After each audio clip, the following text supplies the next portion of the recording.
just gonna continue on our pirates here. I think we might be able to start adding color tonight, I should say. I hope. It would be nice.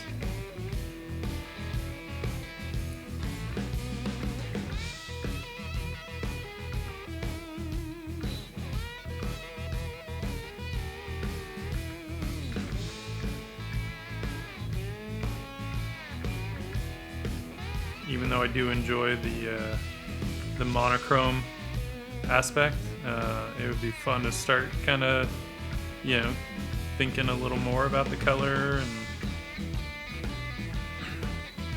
just being able to get a little more complex with the design, right, of the image.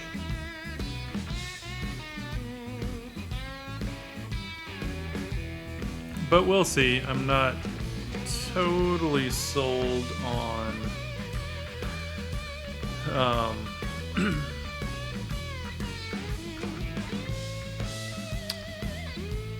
wow, words today, word stuff, word things on the environment. But we'll see.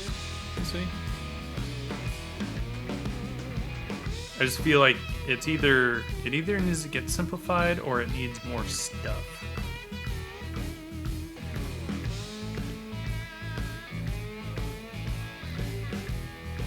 Plus, I think last time we were working on this, Autumn pointed out that they probably wouldn't have a rope coiled on the ground on the floor because it would be a tripping hazard, right?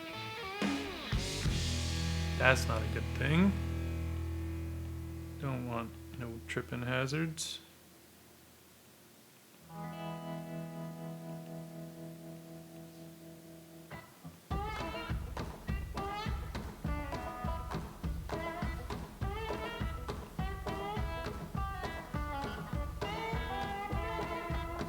So we'll probably have to figure that out. Sometimes they would have stuff like heaped on the ground, but it would be covered with like a tarp or something, so it wouldn't slide around and all that. So maybe we could do that, or I could change it so it's not a rope. Maybe it's like crates of some kind. But we'll see. We'll get to that. I want to finish out these guys a bit, and then we'll kind of get back to figuring out the environment.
It's like it's such a habit to get these like perfect teeth going, but I feel like if we're gonna get that clear of a view, then we gotta kind of acknowledge the fact that they probably didn't have that great of teeth, right? I don't think they were overly hygienic. pirates.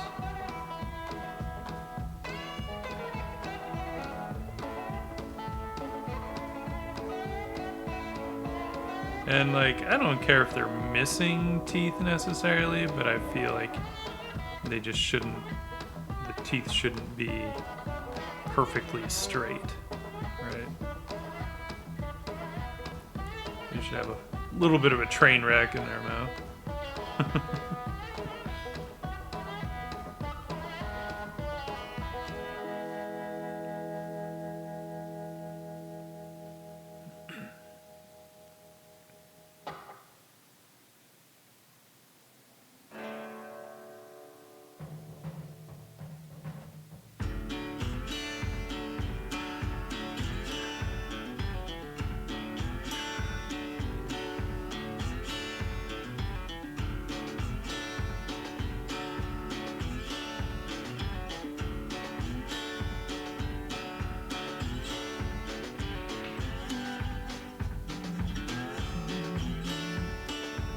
So remember, our lighting is coming from back over our right shoulder as the viewer.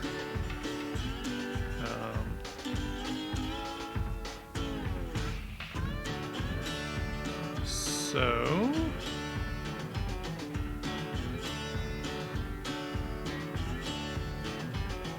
just keeping that in mind. The shadows. Right. Trying to figure out what sort of shirt I want him to have. Obviously something a little looser, but there are a few kind of different cuts that they may have had on the shirt.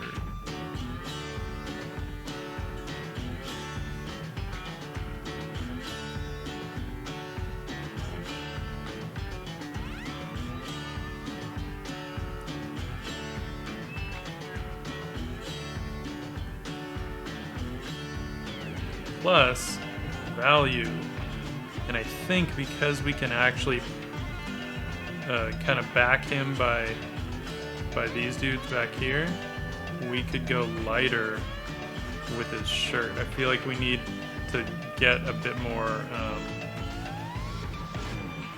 variety in the value so it doesn't look too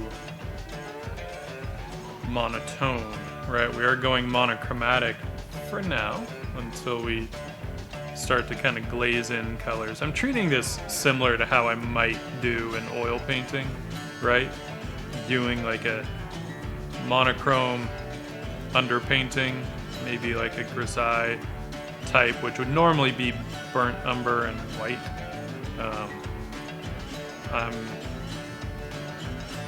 I think I'm going a little warmer than burnt umber. That's just my preference. There's no other reason beyond that. I just like the color more.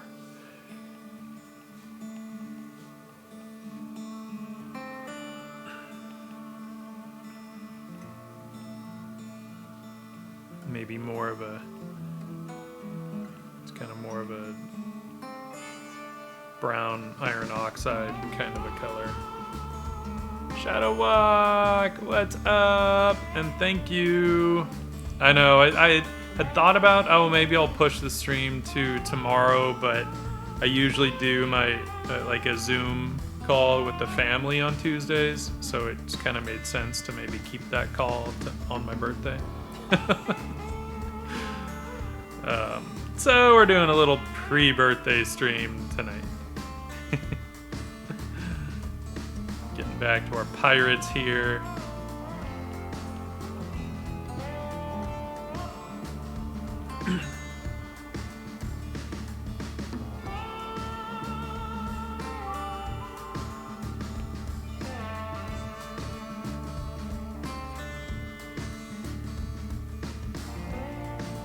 Yeah, I figured they'd be a little bummed if I was like, actually...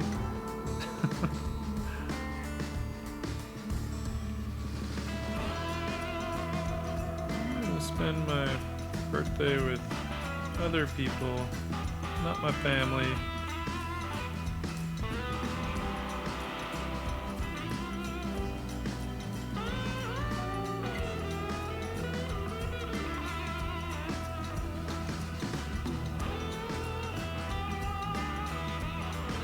I do want this to feel like looser or, you know, not terribly thick cloth.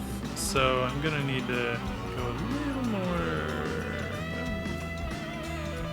more detailed on the folds here. You know. Shadowwalk, how was your weekend? Did you have a good one?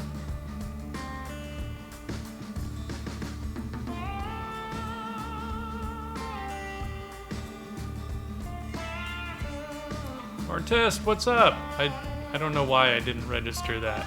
You lurk away, my friend, but thank you for hanging out and lurking.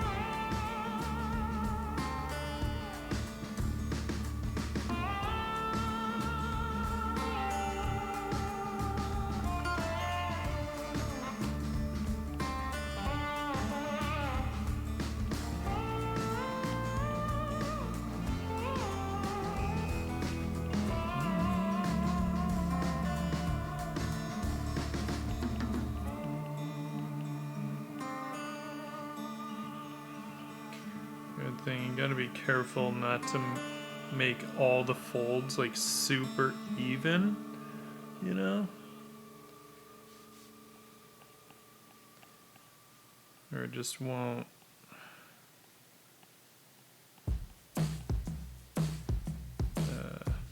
Won't look right. You don't want to make them too even in size or in spacing. I mean, it's a little tricky when if you want to start getting into a bunch of folds, then you don't always have that much choice. Yeah, I figured. That's fair. You know, when we both are streaming on the same night and we share many of the same viewers, it's expected, right?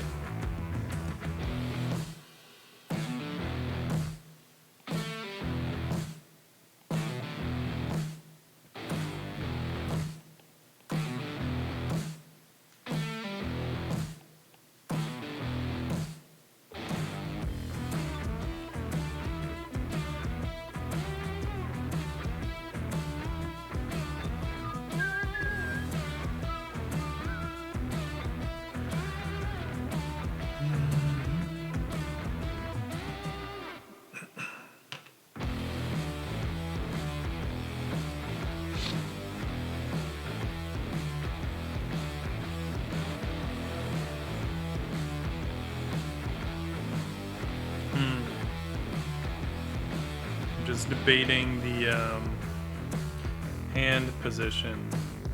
If I want his hand hanging down, but then it's kind of similar to that dude's hand on the left, and I don't necessarily want to do that.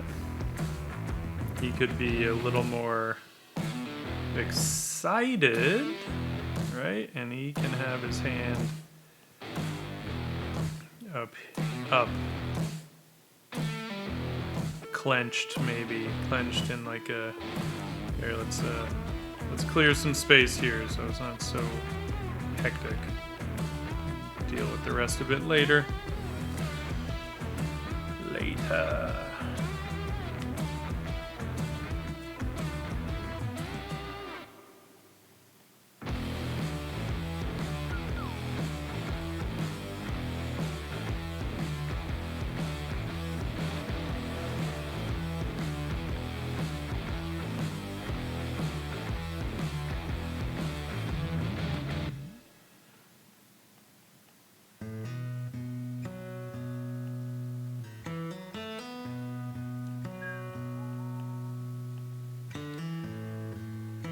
His fist clenched. He's like super stoked to see this pirate hunting naval captain get what he thinks he deserves. I don't really know who the actual good guy or bad guy in this situation would be, you know? Pirate age is one of those kind of romanticized things. It's not like they were that good of people, but it's not like they were all terrible people either, right? They may have done some terrible things, some of them. Some of them did some pretty terrible things, you know, but at the same time, they were rebelling against a way of life that was just not respectful of people outside a high station, right? I mean, many of the sailors, even within the Navy, were like indentured, you know, working off debts or whatever, and that was one of the ways they could do it. They could enlist in the Navy for X amount of time, and the problem was that mortality rates were super high, right? Because, I mean, the seas are treacherous, hurricanes and all that, and they're sailing from Europe to the West Indies, and lots of tropical storms and whatnot. Any number of things could go wrong. So life expectancy was pretty low, right? And so a lot of times what might happen would be if pirates did happen to, you know, board a ship, like a Navy ship, oftentimes they would give the sailors, the crew, an option, right, to join the pirates and live a life of freedom. Although for pirates too, life expectancy was pretty low, but at least you're like, hey, if I'm gonna battle against the forces of nature, I can either do it living free and doing whatever the hell I want as a pirate, or I can do it in the surface of, you know, crown and country, and I don't really get much to show for it. You know. So many of them would defect. Then at some point the crown would eventually start offering some incentives, you know, bonuses or whatever to whoever fought back, right? Even if they died, you know, their families would be taken care of or whatever. Anything they could do, keep their crew and keep the cargo.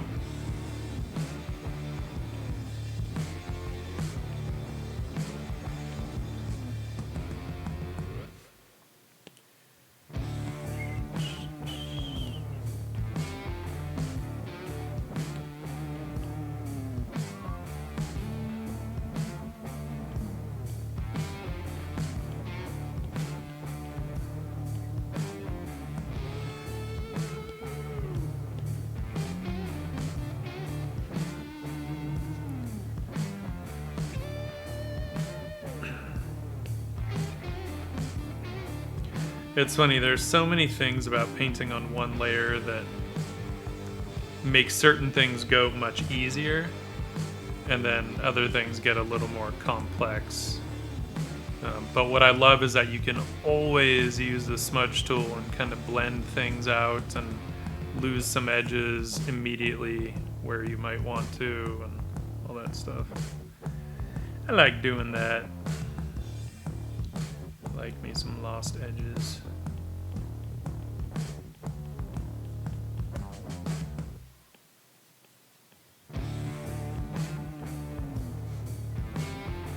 But then the other hand is you gotta paint around some things, right?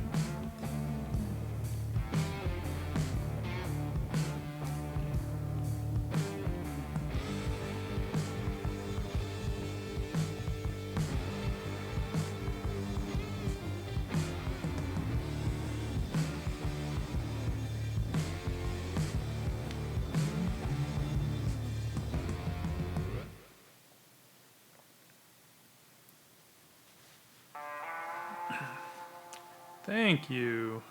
Yeah, I mean, one, because I love to write, and of course, one of these days I'll actually get back to doing that too. But it does, I feel like it just helps to think of details and think, give some credibility, hopefully, behind the image, right? I think, like, when I was young, when I think I first discovered Frazetta, at least like who he was, when I was like 17 or 18, whenever that book Icon came out that Catherine and Arnie Fenner had put together. And there's just something about his work that kind of took you there, right? Like, took you to whatever world he was illustrating, and at the same time I could tell immediately that he wasn't just painting off of photos. Like, yeah, he would use reference for certain things, usually reference that he shot himself, and then but he had enough grasp and understanding to be able to do a lot of that stuff just right out of his head, right? Which is what I always enjoyed doing, and so I gravitated toward that within his work. And but one of the things that really, like, that I kind of ended up taking away from his stuff was the credibility behind what he was doing, like, because he was such a tough guy and a very physical, man's man type of dude, and yet had enough sensitivity to be a badass artist too. But so his barbarians and all that were so believable because that's kind of how he was. He was just physical as hell. And so that credibility aspect really, really stuck with me over the years. And it's something that I do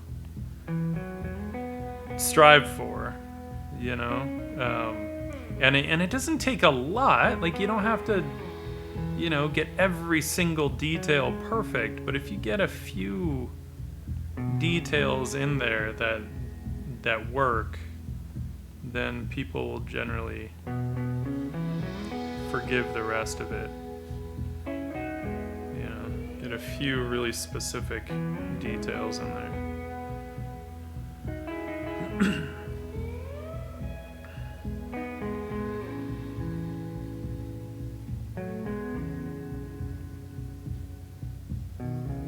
And it gets a little trickier sometimes too, like the further away we get from some of those times in history and stuff, like, we don't have specific people that we could talk to that might have lived that life, whereas you get, like, the golden age of illustrators, Howard Pyle and Dean Cornwell and those guys, and there may have been at that point still some surviving pirates, not from the golden age of piracy, because I was at least it's like 150 years before, but enough people that lived a similar enough lifestyle. I was talking about Frank Frazetta. He was a huge influence on me as a teenager and in most of my 20s.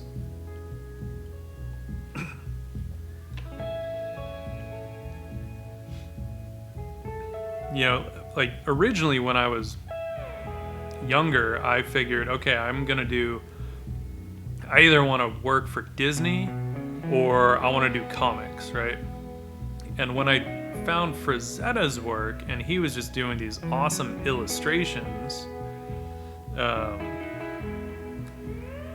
And it turned out, oh, he did book covers, right? I was like, oh, damn, that's cool. And that kind of sent me more on a path of just illustration, you know, rather than necessarily doing like comics or animation or something.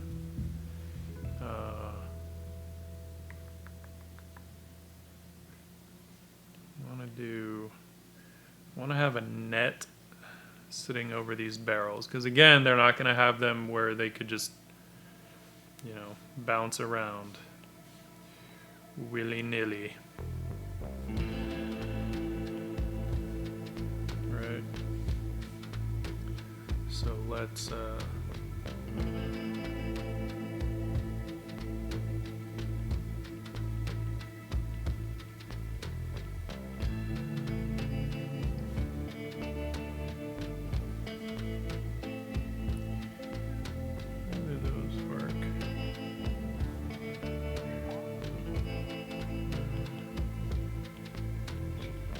and then with Frazetta, of course, you see where I get my warrior women influence.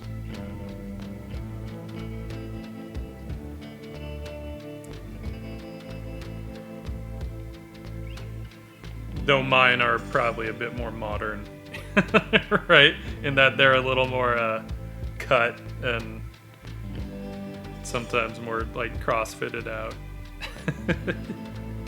than his. But, you know, I'd like to think that he would have been into that stuff too, if that was a thing when he was working his magic. So then this needs to...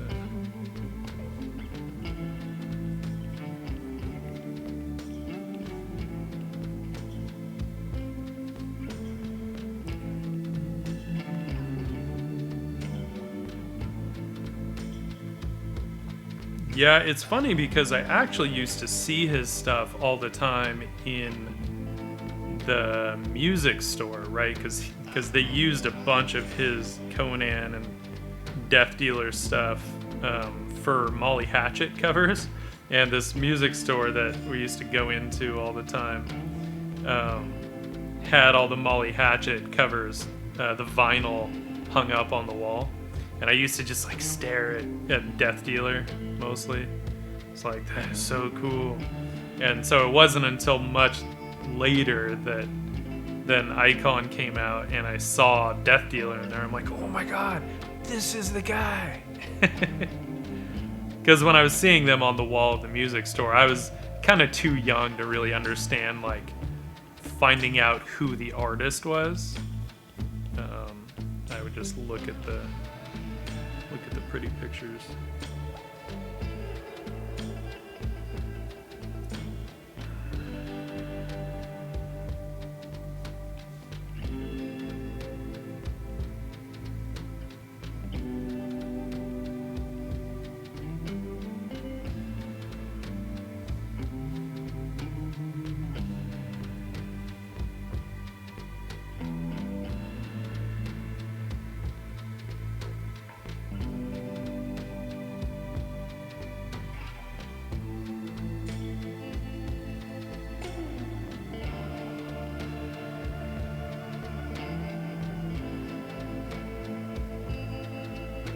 And man, his pen and ink work, so good.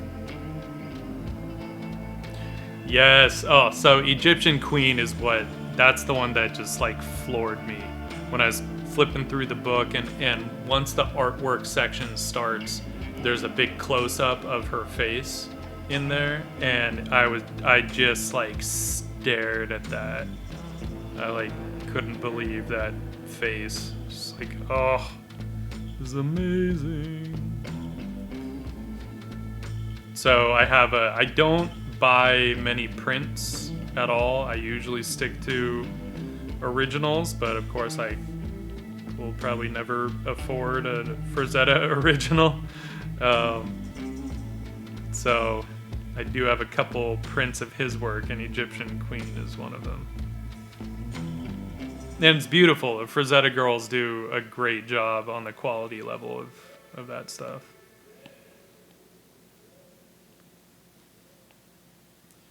It's his daughter and granddaughter, I believe, that run the estate.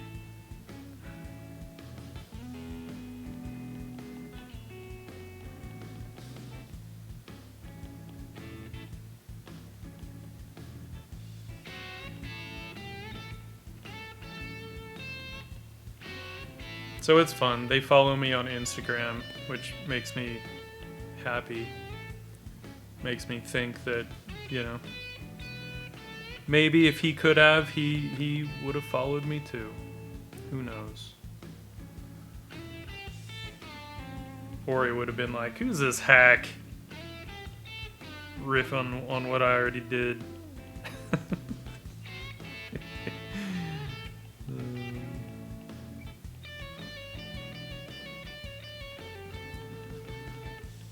No, it's funny though, because like he was one of my early influences. He's not as much of an influence anymore, right? I mean, stylistically, kind of I do my own thing, but thematically, I always loved his themes. And now I guess I'd be more just kind of a mix of my major influences. Him being one of them.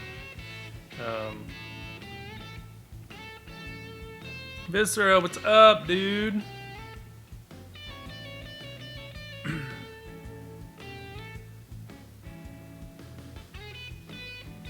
Yeah, Egyptian Queen set a record, I think, for... I forget what the category it was in, but it just recently set a record for, like, original comic art or something. Like a world record, which... The previous record was set when Death Dealer sold in the 90s, so he set the record twice, which is pretty cool. That made me really happy that it was Egyptian Queen that set the new record, since that's like one of my absolute favorites of his. And I was insanely jealous of whoever bought that thing, because lucky bastards.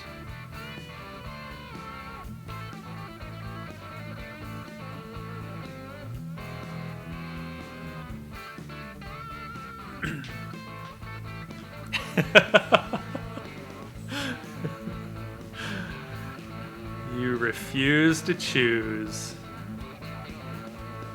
That's fair. Sometimes I'll have like multiple streams going, and then I'm just like, oh my god, what am I doing? This is distracting the shit out of me, and I have to work.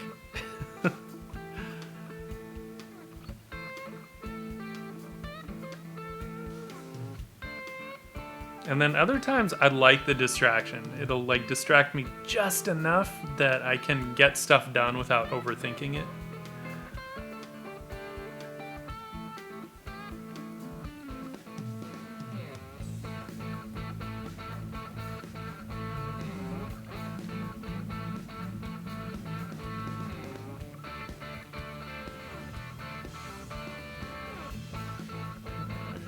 This guy looks like he would be really short, so either that or I've got to kind of hint that he's like hunched over, so we might need to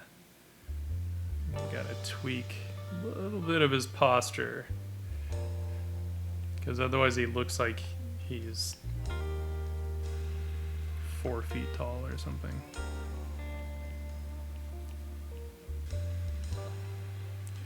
Which would be fine if it was Pirates of the Caribbean, but it's not. So, you know, I don't want to go that kind of comical with it, right? I don't want to.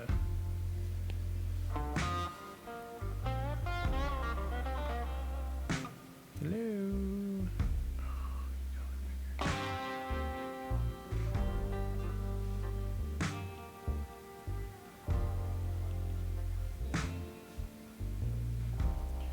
So if we just, if he's hunched over, then we gotta get more of that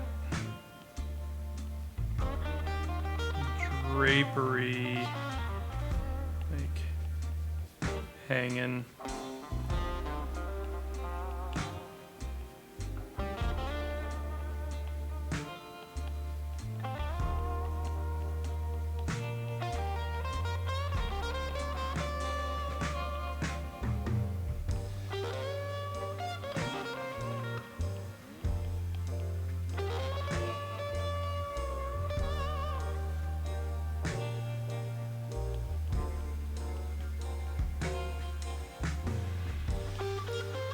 Granted, this is like, who knows what kind of details we'll be able to tell are going on back here.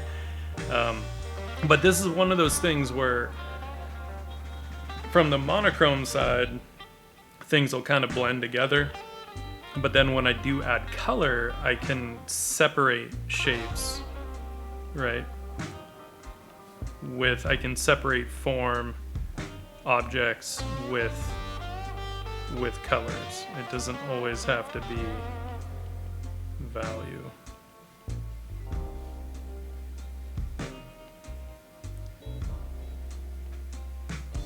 Plus, I don't really know how much we'll get back here. There would be all kinds of things casting shadows back there, so I don't know if it matters. And it gives me an opportunity to loosen up more toward the edges, which is always a good thing.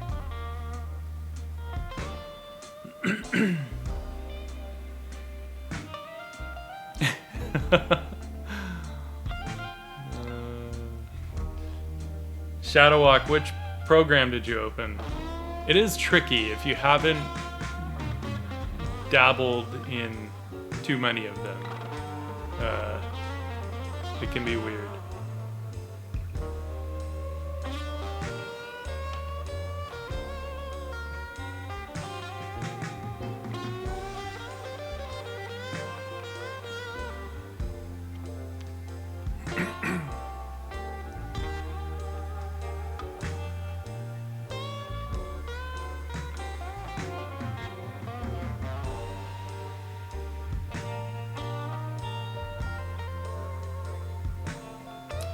Clip Studio. Are you using it on the computer or on the iPad? Because I've heard it's actually fairly different and that it's much better on the computer. The iPad version isn't that great.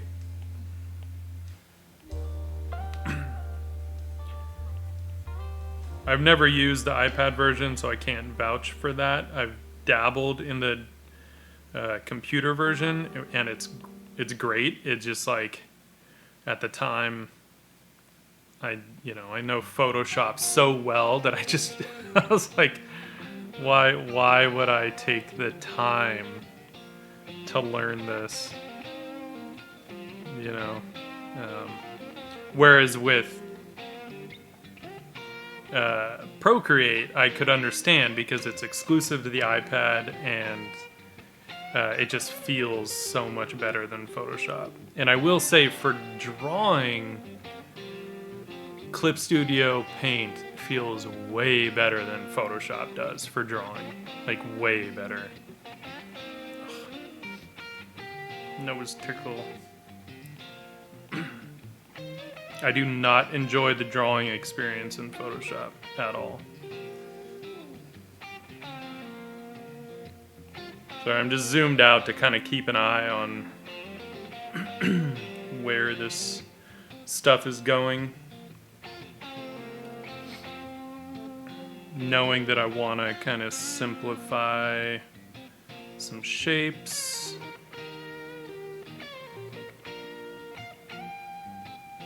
Let's keep the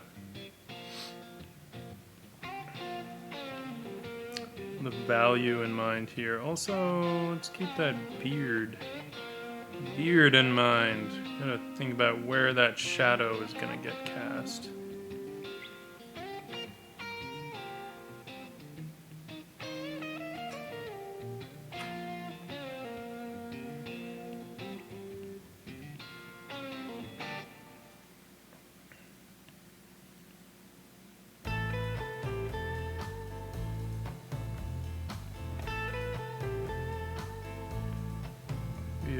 shadow would be there.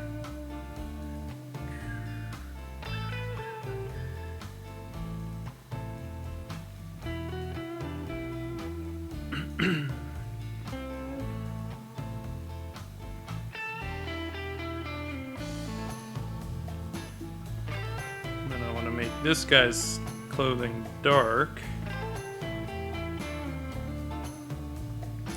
so that he will pop forward there by contrast. Of course, this dude's a fancy pirate and has like a cravat and everything. A little bit of lacy fanciness that he probably jacked off of some poor fool.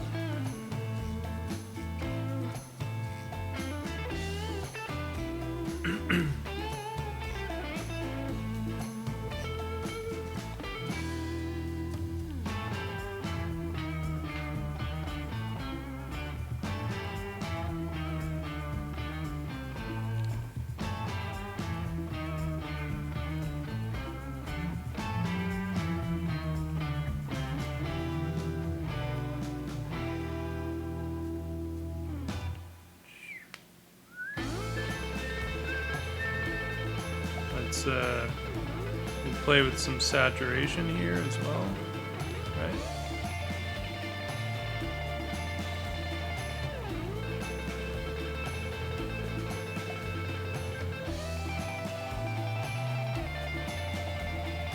It is interesting, like playing with saturation, but trying not to get too caught up in the like color accuracy, right? Like just kind of using it as a separation device.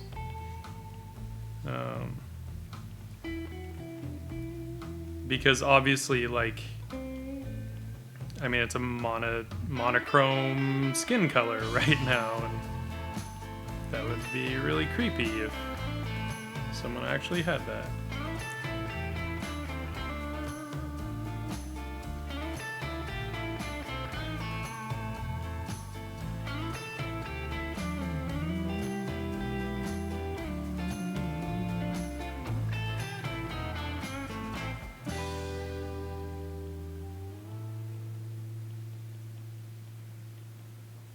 Also want to flatten those knuckles out, right? Kind of get that sense that he's probably been in a few fights in his day. Get those sunken knuckles going.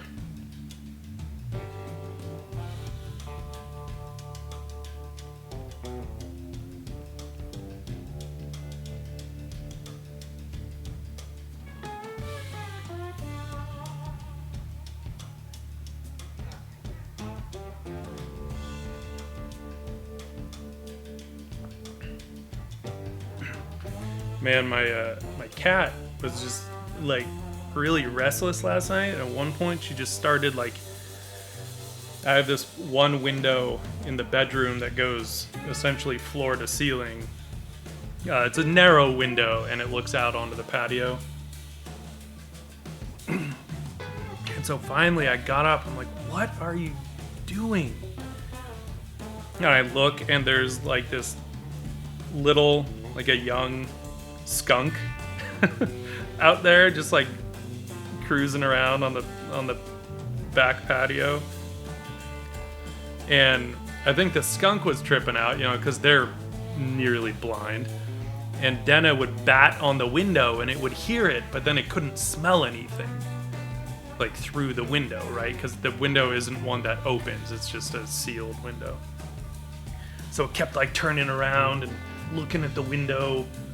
And even though it was like 2 in the morning and I really wanted to go to sleep, it was still really cute to see my black and white cat facing off with this little black and white skunk. And skunks are so damn cute anyway. Their giant tails. Until they set one off, and then it is not cute. That shit will knock you out if you let it.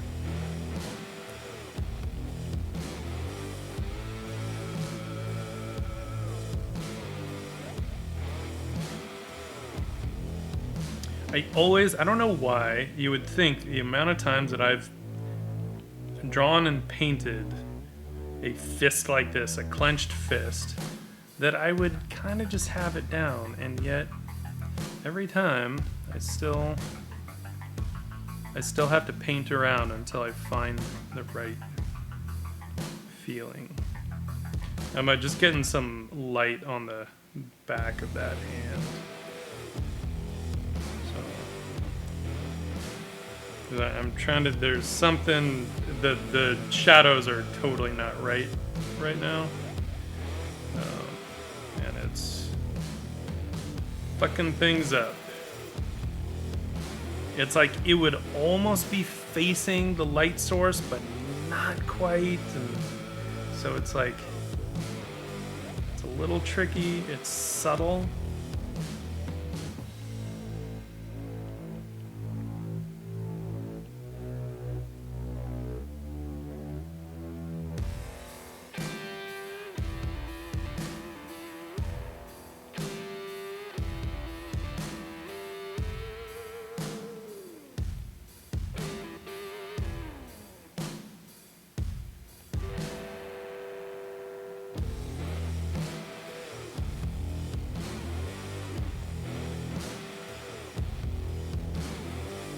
Let's see here. Let's look. See if we can get too many light sources going on here. Where's my? There we go. Kind of.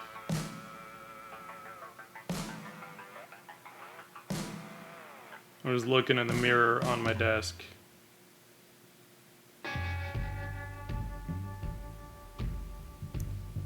Interesting. No matter how many times you draw it, you think you know what you're doing, and then you see some stuff, you're like, oh, hey, that actually would look a little different.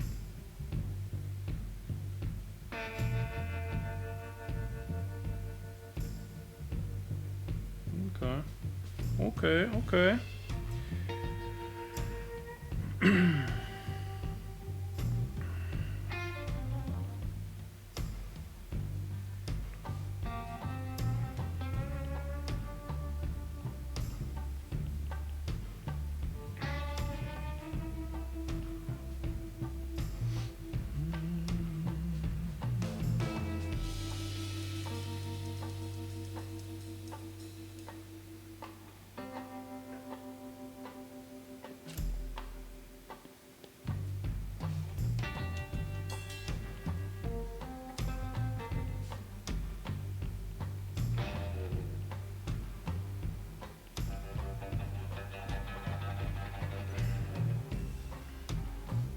But then I also have to be careful about basing it on my hand, because I do not have, despite my past martial arts experience, I do not have fighter's hands.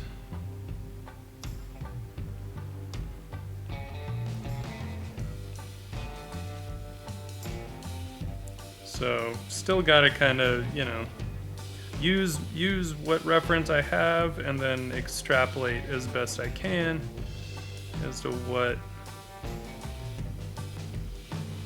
it might look like.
And if we are messing around with saturation, we might as well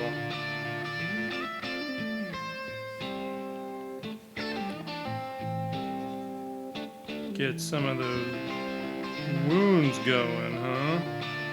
And that makes it look pretty gnarly, which is okay. Kinda is.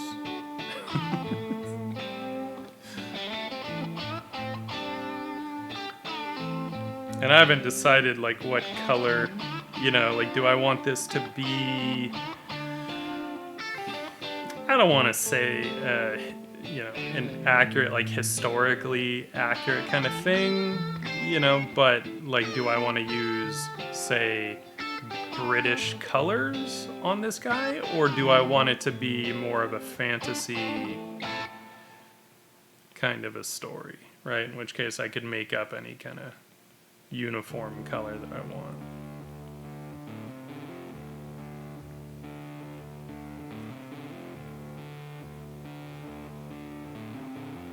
Which is what I'm leaning toward, because I'm liking her character and she would actually fit pretty well in this world that I've oh so slowly, painfully, slowly been developing. Let's see here.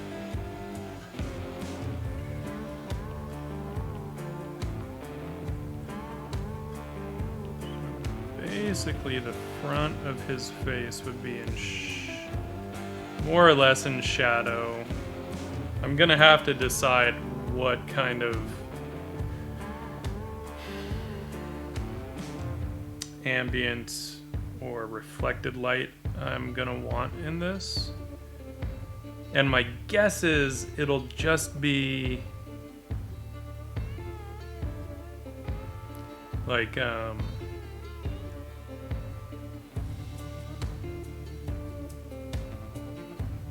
it'll be pretty subtle. I know I put some on his fist, but I feel like it needed it. So I didn't have a choice. Let's make that a more of like a wrap of some kind. Who knows?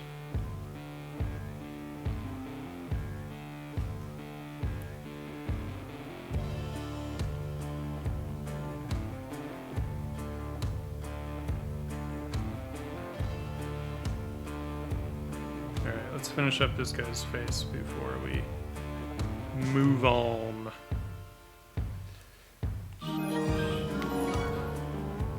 Yo, our Frosty! What's up? And Paradox, what's up?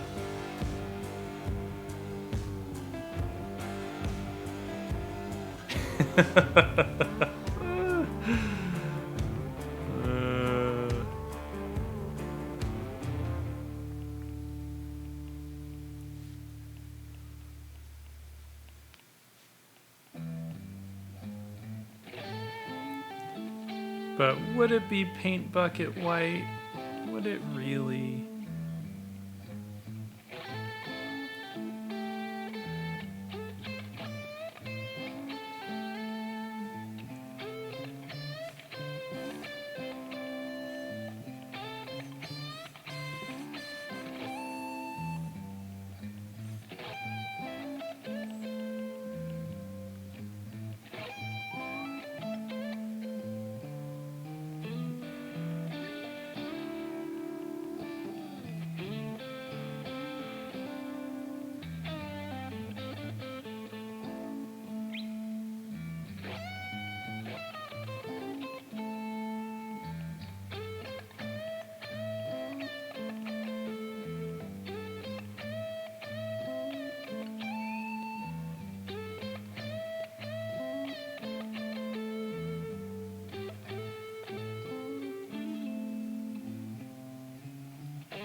Change his eye line.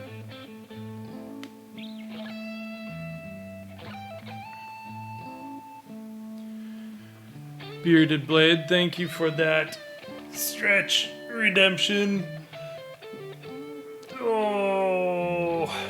I should be better about stretching. But I get so caught up in the work that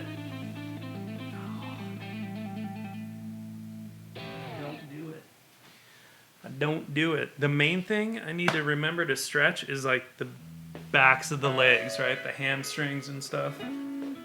Because when you're sitting and your legs are bent all the time. Sorry, I feel like my heater is turned up too high. So we're gonna turn that down a little bit. Turn that down.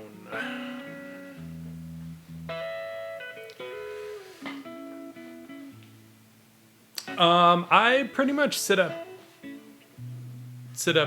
pretty straight when I draw. That's why like I have my stuff up on an easel, you know, so that I can really adjust the angle anywhere I want it.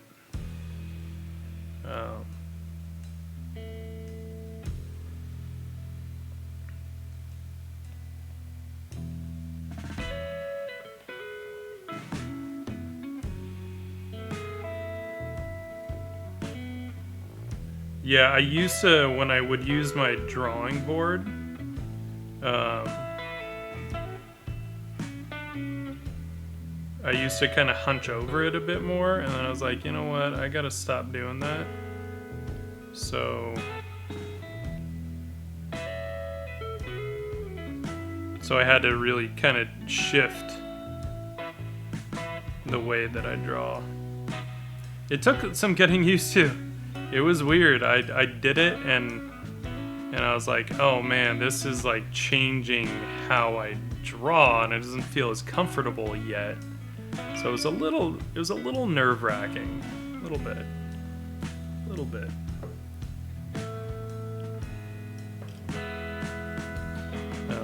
Because you know, especially when you're doing this stuff professionally, you can't really afford to have things affect your drawing negatively, right? Especially not in advertising where they depend on us having like a 98% success rate with our drawing. You know, we don't really have much room for error. Rarely have the time to go and do something again. So you kind of just gotta do it right out of the gate.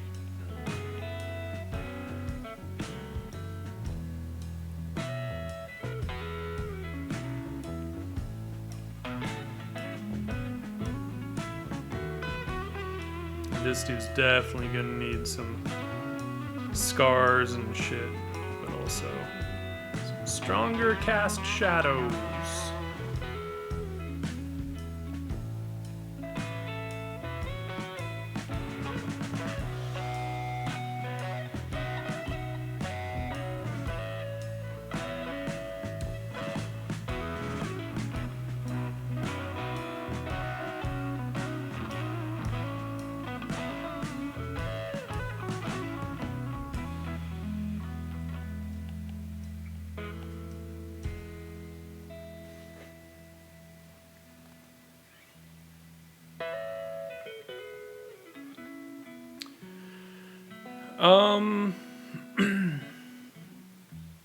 I mean, you know, the hard part is like, yes, I'm sure there are other jobs that I would love. The tricky one is that of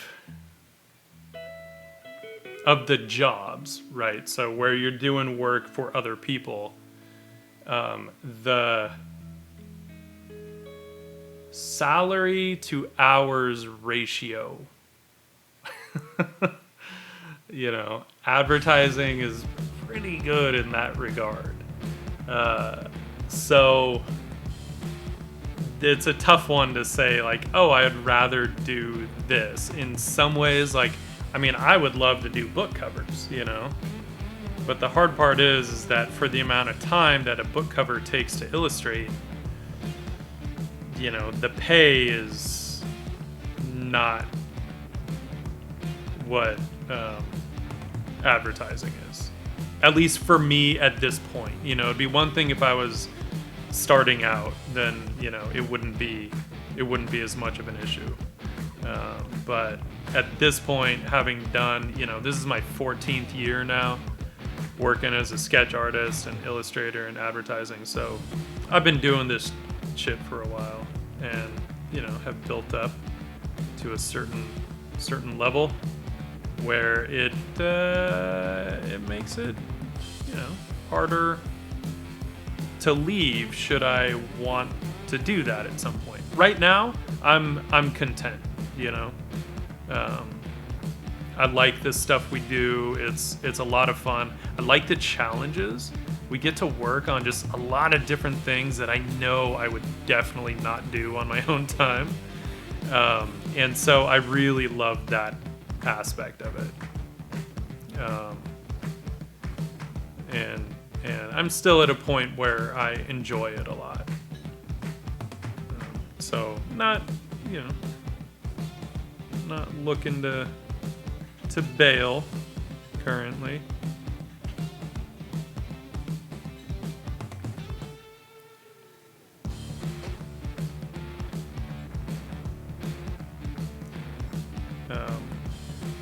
I think my ideal would be kind of, you know, if I was making part of my income doing my own stuff, whether that was, you know, Patreon, which I still need to fire that up. I've got most of it set up, and it's been mostly set up for like 2 months, and I just haven't gotten around to pulling the trigger on it. Just because I don't quite know what I would be delivering on Patreon. You know, like I'm so all over the place with my own stuff, and I'd have to figure out some way to kind of like support that on Patreon. You know, but it's like, I don't know. I feel weird being like, hey, join the Patreon. You never know what you're going to get. You know, like, might be pirates, might be mermaids, might be some random, you know, super sexy hardcover style thing, or might be a weird little animation, and who knows? Who knows?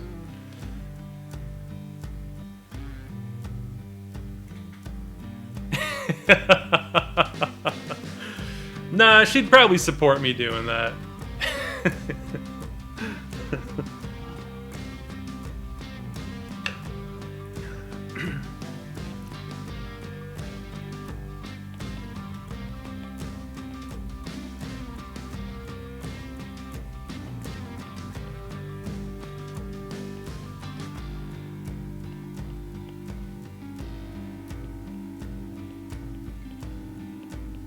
Although, aren't there artists that do OnlyFans stuff?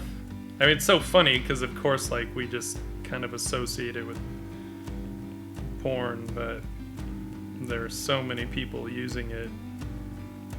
Actors and, like, actual actors, not just adult film actors. Musicians and whoever.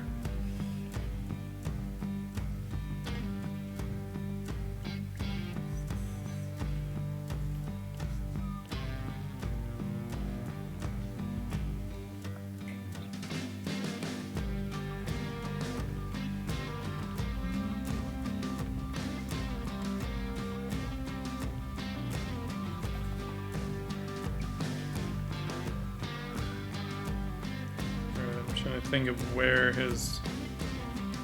I want his collar, because I want to get at least a little bit of accent shadows there. I don't want to go too crazy with detail in the shadows, but I don't mind having some, especially on the guys that are closer up.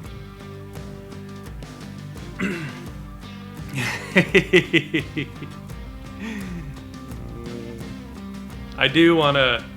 Oh, Shadow Walk. I did not see the hydrate. Thank you.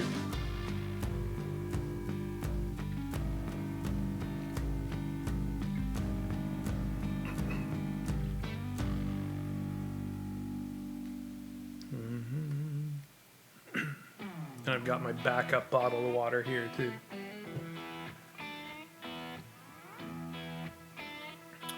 Man, trying to think of it. So this next guy back, I'm trying to think of like his what value skin tone I want him to have. I might go lighter on him, because then the dude behind him will be darker. So we'll sandwich this lighter skinned dude between a couple of darker skin tones. Let's get a little variety in there, right?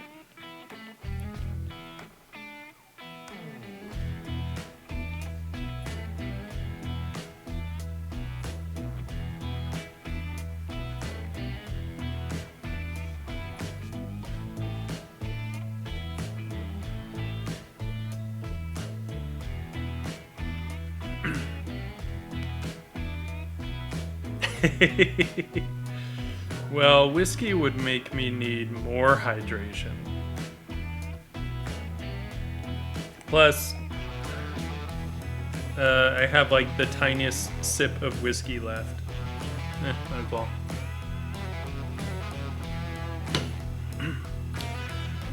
That's it for tonight's whiskey. There are times that I've poured myself a drink, you know, to sip on stream, and then I finish the stream and realize I still have half my drink left. But then, like, you know, you're right. Well, Scotch is whiskey, though. Scotch is whiskey. It's a type of whiskey. But it's funny because if you have, like, Scotch or let's say a rum or something, and it's been sitting out for like 3 hours while I'm streaming and just sitting there, it does not taste that good at the end of 3 hours. A lot of the alcohol is evaporated out, and if you've ever tried Scotch that you've let the alcohol evaporate out of, it does not taste good. It tastes like a weird apple juice in like a really gross way. I do not recommend it.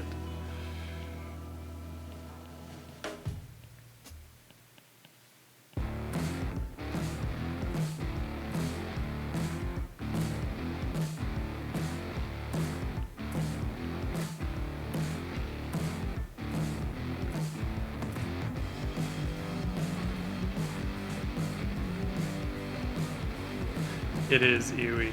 I remember it just because there was one time where I woke up, you know, the next day and I went to clean the dishes and I realized like I hadn't finished this pour. I don't remember what kind it was. I think it was a Glenmorangie of some kind. And I was just like, I was very curious. I'm like, okay, I know pretty much the alcohol is all evaporated out of here. Overnight, you know, sitting out. I'm like, I gotta know what this tastes like. And I tried like one little sip. I was like, ugh. Like, never again. I don't need to do that again.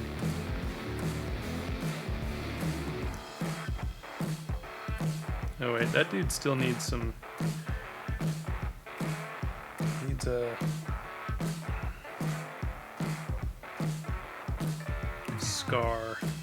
I'm gonna give him a crazy scar right across the front. Of his face here.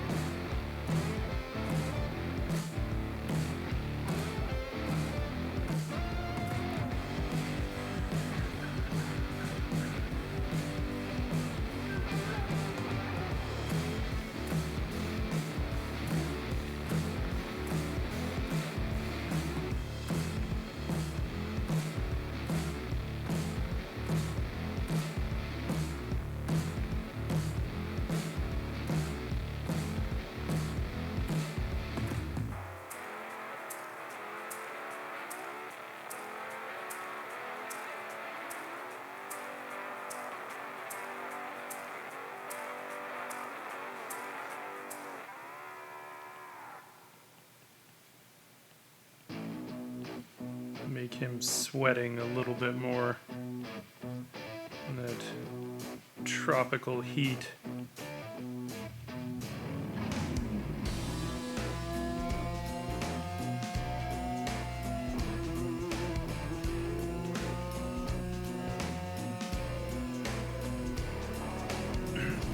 Yad, how's it going, man?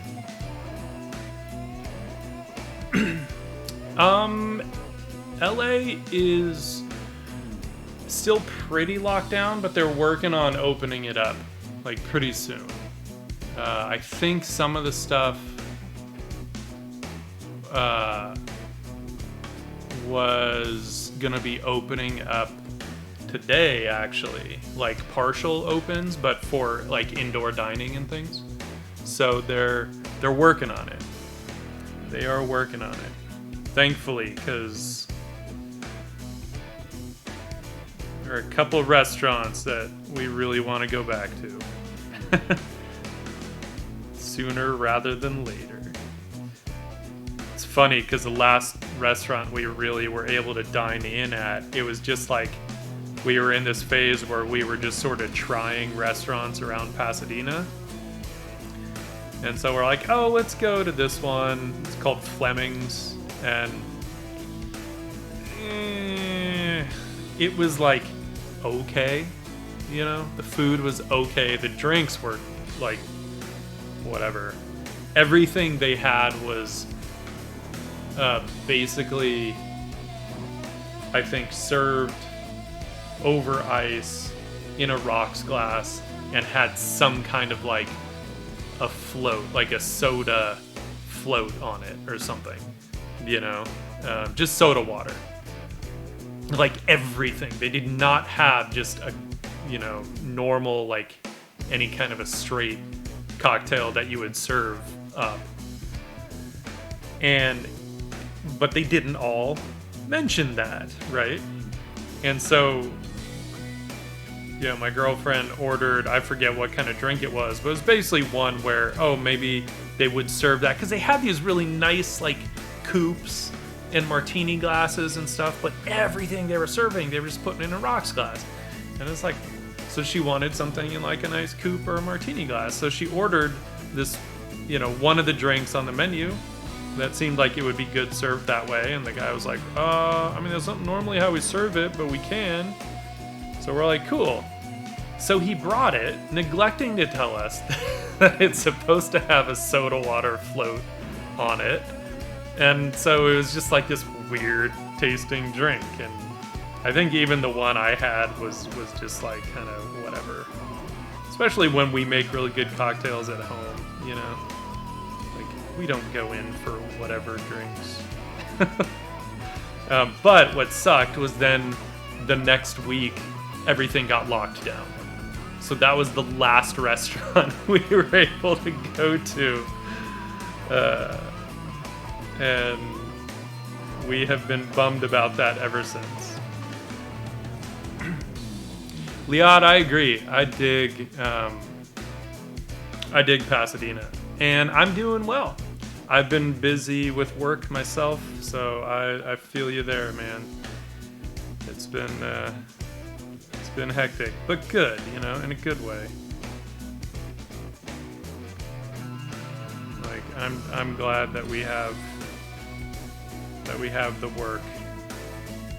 So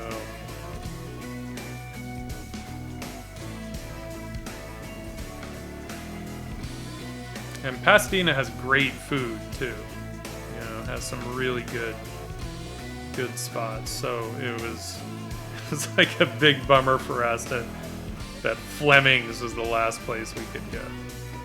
Like, we've gotten takeout from places, but that's not the same. Right.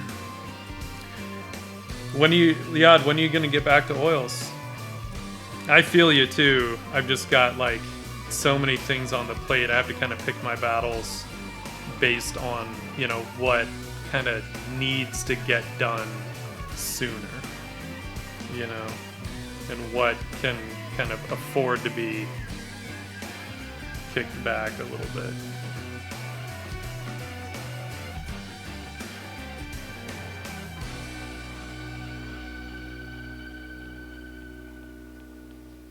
And unfortunately, and it's always the reason that oils, you know, end up falling by the wayside, is because of all the things I'm doing. They're usually the ones that kind of aren't on any kind of a clock, right?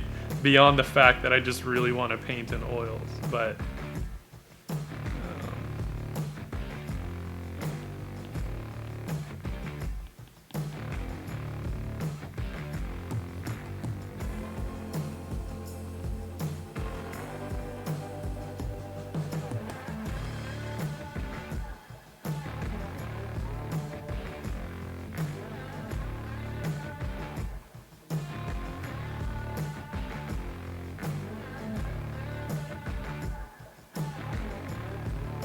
oh, that's crazy.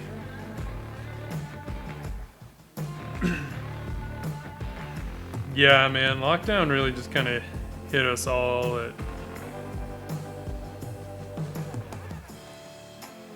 I mean, you know, it's not like there ever would have been an opportune time, right?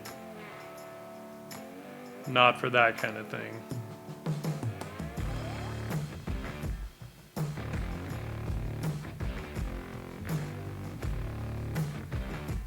Actually want to kind of mess with those eyebrows here.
This is not a commission, actually.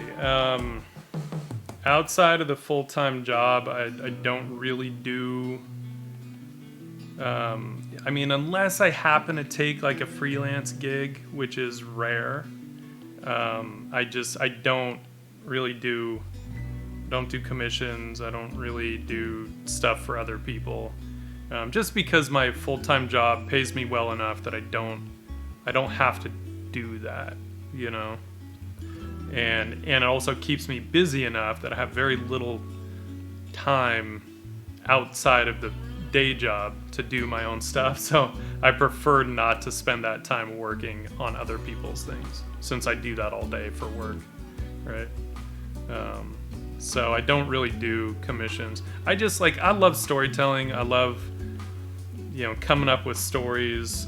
Usually they start visually, and then it'll oftentimes like start to trigger other stories and stuff in my head that I'll start to kind of jot down and see where I might be able to go with them eventually.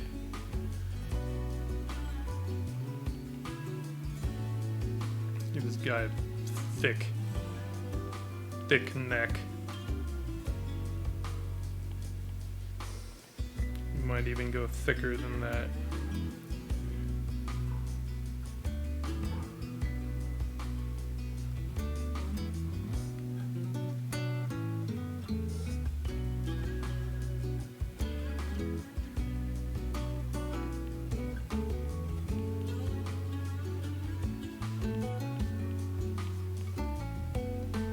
And, you know, I always make the mistake of like taking on some work because I'm like, oh, that sounds really fun, and then a week into it, it's just not really fun anymore. I do have a little commission I'm gonna do, but it's like a little drawing commission that I think will be really fun, and it'll be quick enough that I won't have time to regret it.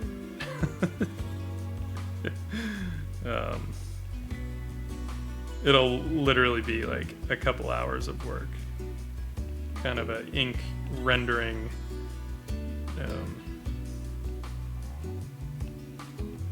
challenge in a way. Not really a challenge, it's just, rendering this little metallic bit for this guy that basically stamps things from like antique stamps, right? So whether you're making rings or belt buckles or whatever, like he'll find all these old school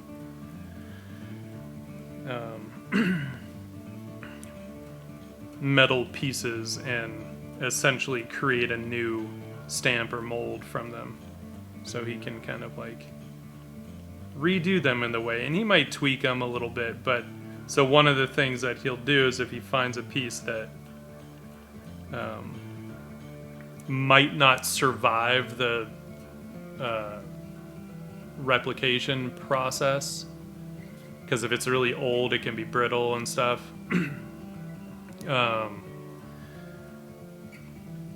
then he'll basically, like he did with me, he hired me to then sort of create a nice drawing of the thing in case it doesn't survive the replication process. So at least he has, something of it still.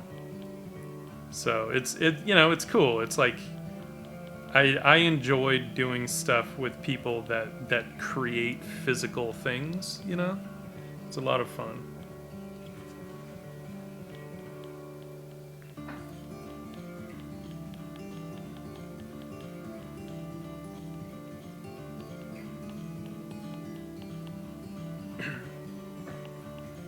Yeah, and Liad, I mean, especially if you're doing like oil painting commissions, like, that shit gets unfun real quick. I used to do portraits every now and then, like when I was freelancing.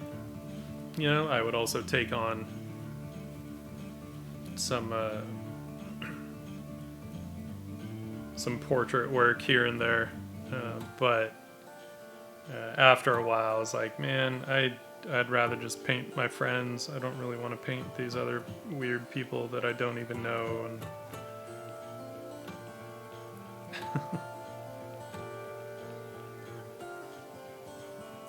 I mean, it was fine. They were paying me. I was at a point where they were paying me pretty decent for them. And I mean, not unlike what I was getting paid in advertising, but it wasn't as fun.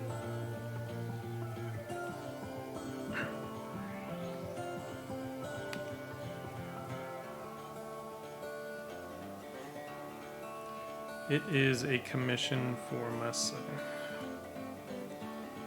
That's fair.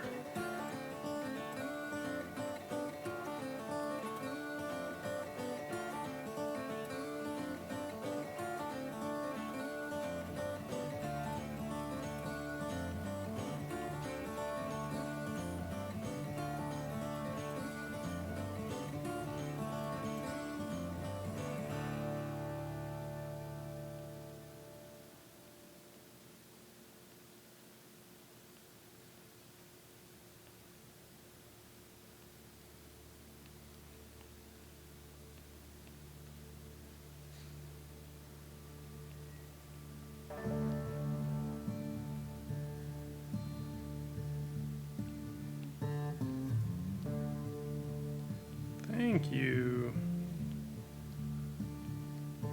I'm having a lot of fun with this piece. It's one of the things I've had to learn, and it was something I kind of started pushing myself to do on stream, really, because it's so different from what we do at work, where it's all just, pedal to the metal all the time. But so one of the things I started doing on stream was intentionally like slowing down and not doing stuff that I could get done in one stream, and it forced me to kind of think through it more and ponder it and you know, find different solutions and different kind of methodologies for working and all that stuff, and just forced me to slow down. Because, you know, one of the things I do get a little tired of sometimes with the work stuff is that I get tired of saying, look, this piece I did is really good for the time that I had. You know, like sometimes I just want to be able to put a week into something and just get something that I think is really good out of it, not just good for the time that I had, you know. Now, granted, as a result of those crazy deadlines at work, I can get stuff done pretty fast when I need to, you know, or when I want to. But these days, if I don't have to, I prefer to kind of slow down. Let's cool off that bandana so we get a little more separation between his hair and the bandana. Right, so just desatting it, since we're still monochromatic, we are not changing the color. We're just desatting it.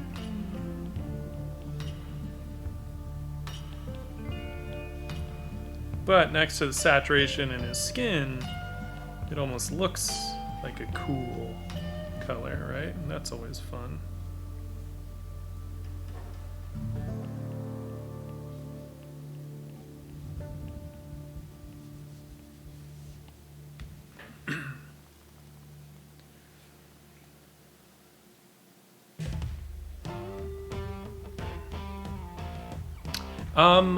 I do work in Photoshop, although these days, honestly, I've been doing as much as I can in Procreate, even for work.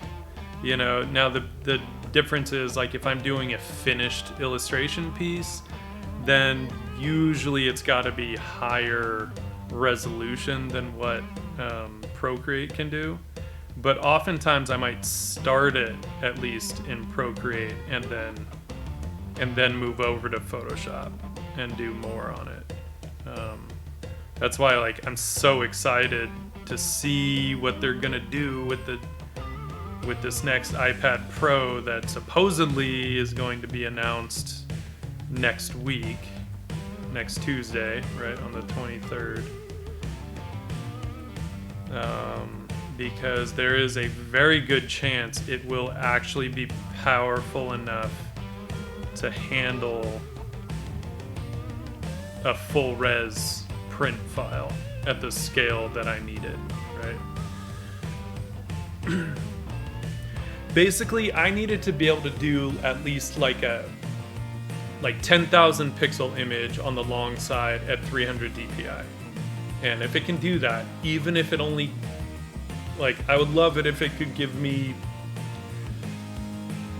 5 to 10 layers. That would be awesome. 10 layers would be amazing. I'll take 5. Something that makes it so I don't have to use Photoshop would just make me super happy. Not to mention my iPad is on the fritz, so I just really need a new one.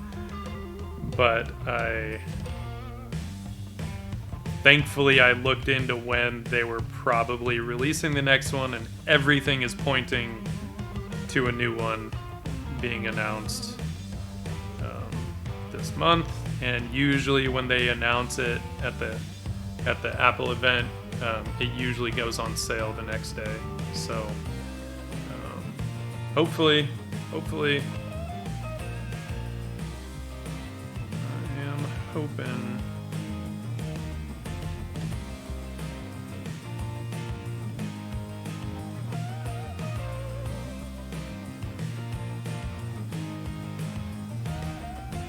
It's the only thing I care about at that event. I don't care about anything else Apple has to sell right now. Just want an iPad that is powerful enough to do what I need it to do.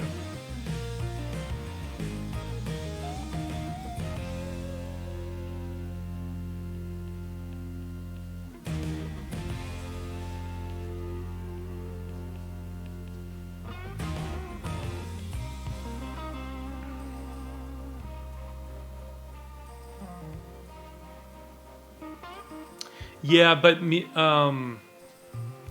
it's it's basically the whole chipset, right? So,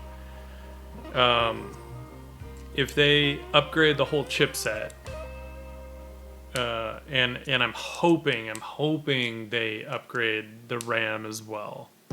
I mean, even if it's like, even if they just go up to like 8 gigs of RAM, you know, I mean, I'm on the iPad Pro Gen 2, you know, so mine's old anyway, and it's only rocking, what, 4 gigs of RAM, and with this one, 2 of those gigs are reserved for running the OS, so really, Procreate only gets to use 2 gigs of RAM, and what it can do with only 2 gigs of RAM, to me, is pretty phenomenal. Like what Procreate is able to do. So, you know, if they were to up it to 8 gigs and make 6 of those available to third-party app developers, because I think at one point, I think it was the Gen 3 or Gen 4 when they first introduced the 6 gig one, but you had to get it with the 1 terabyte of storage. But then of those 6 gigs, 2 gigs were reserved for the OS, and 2 gigs were reserved for multitasking. And so third-party app developers still didn't get to use the extra RAM. So to me, that was like the biggest joke. I'm like, really? How many people are just like constantly multitasking on their iPad that you have to lock it down just for that? Like, I thought that was the stupidest thing in the world. But then with the latest one, the one last year, they opened that up a bit, and which was great. And it does have more capacity, you know, like it can handle more layers and bigger files. At least more layers. I actually don't know if it can handle larger resolutions or not.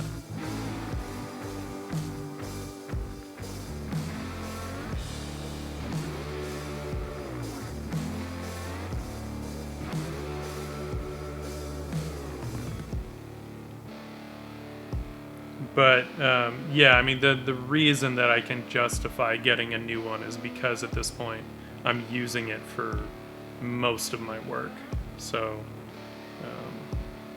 I can definitely justify.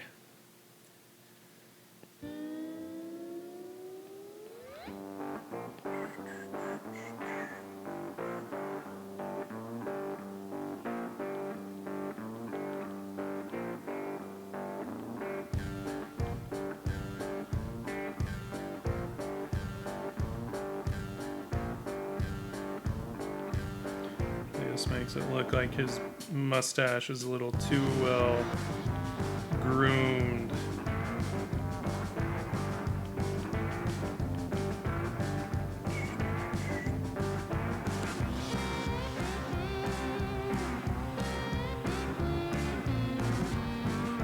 Also, Liad, I would definitely recommend trying out some commissioned portraits. You know, if nothing else, I do think it's a valuable experience. And for me, at least, it did get me thinking about painting in a little different way, you know, maybe broader than just my own personal views, and I do feel like it kind of expanded my methodologies a bit. Of course, I didn't stick with it, so maybe it wasn't a lasting expansion, but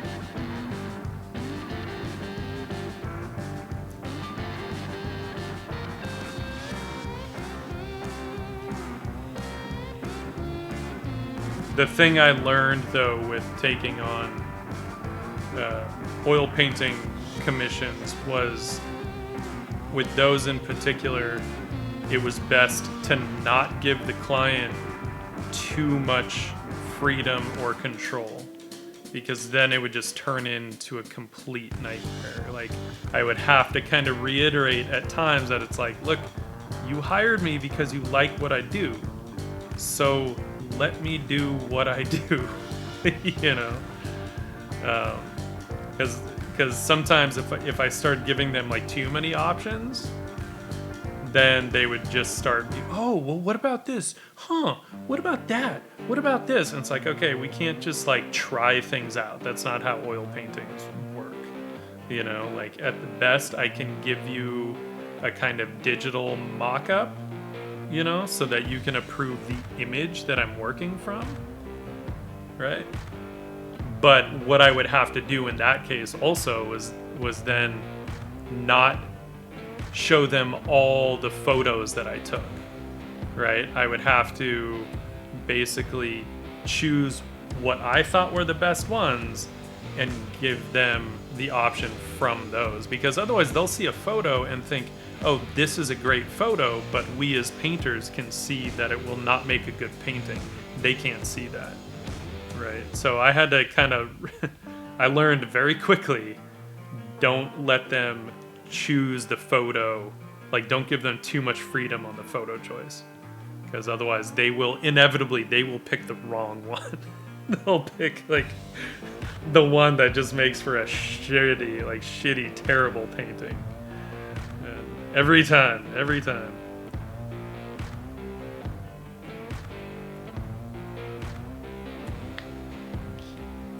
Yeah, exactly. And it's the same thing, you know, even within, you know, like advertising. If we have to do thumbnails and run it by the client, we can't just show them every thumbnail, right? Because they will pick the worst one, like the one we don't like. So we have to basically first curate our thumbnails, do a bunch of them, pick the ones that we think would be the best, and then send those, and then that's what they get to choose from. It just works out so much better, right? We're the artists, let us do our job. We're professionals, hopefully.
Ooh, we can give him like a scar, like maybe at some point someone tried to string him up.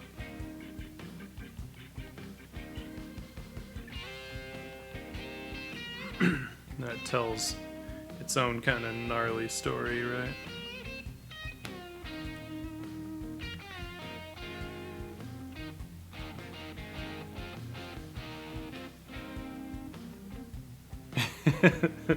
Yeah, I mean, commissions, like, that's its own beast. People message me often on Instagram asking if I do commissions. And I'm always tempted to say, yeah, sure, why not? But then I'm like, no, this will just end up being a nightmare. Or when I say yes and they ask me what my rates are, they probably are just going to walk away. So, no, I don't do commissions. But I'll let you know if I open them up. It might be soon. That's my out-of-the-box answer.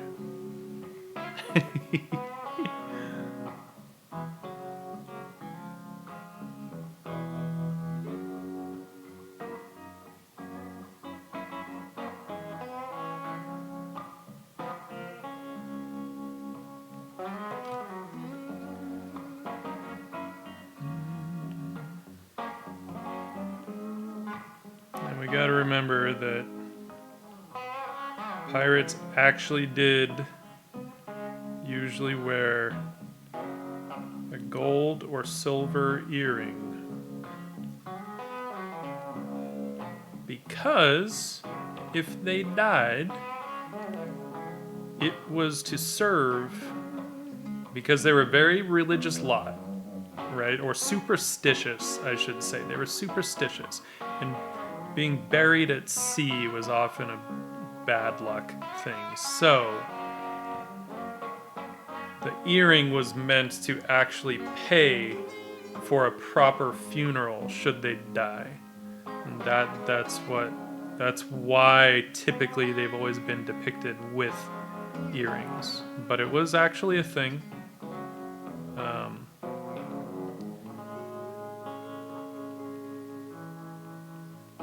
So, you know, we'll stick with that. We'll stick with that bit of lore.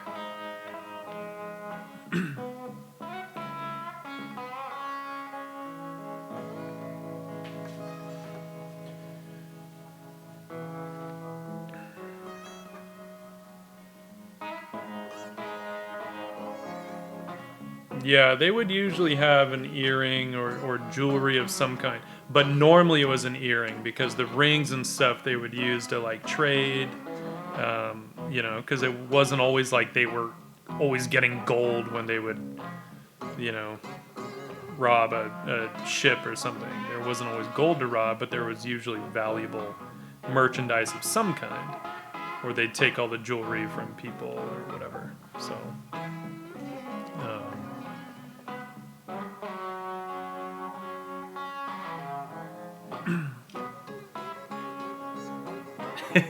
it is grim, you know, because I mean you're talking about these guys that were essentially they were far from home, you know, they weren't around family, they didn't some of the people they may not have even known that well, you know, the people that they were sailing with.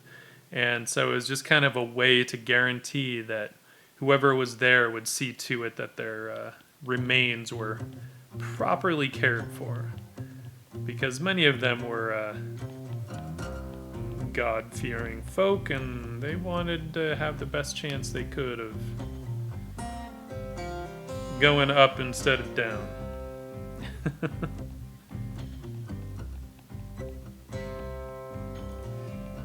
And one of those ways was to have a good Christian burial, right?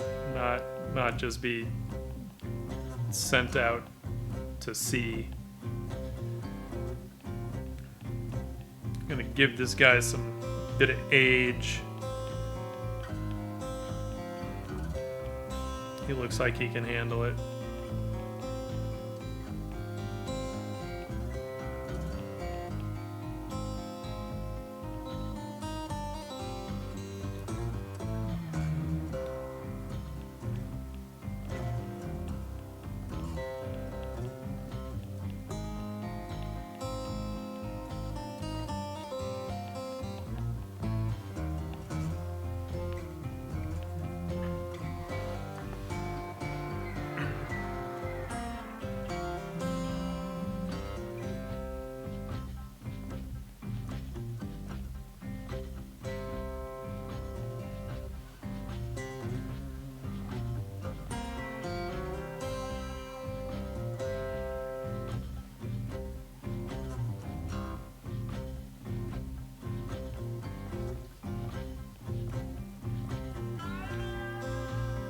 Let's see here. He's actually got his arms crossed. So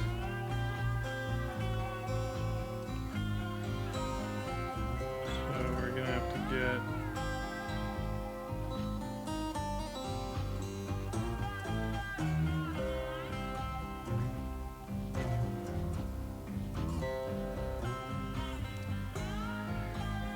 oh, color picker, come on, don't be a dick.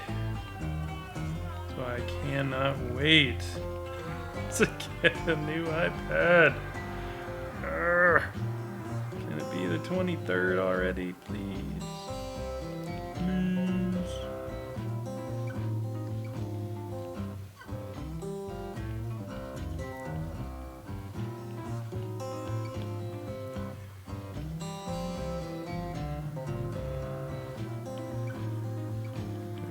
Arm kicked up over there. Oh my god.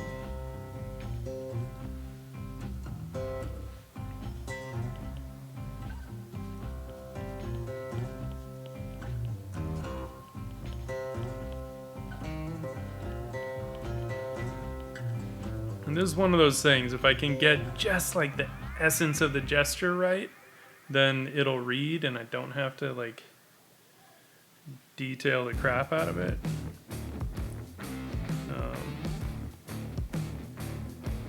So especially when we're working with this tight space that we can't really open up, we gotta kind of hope that we can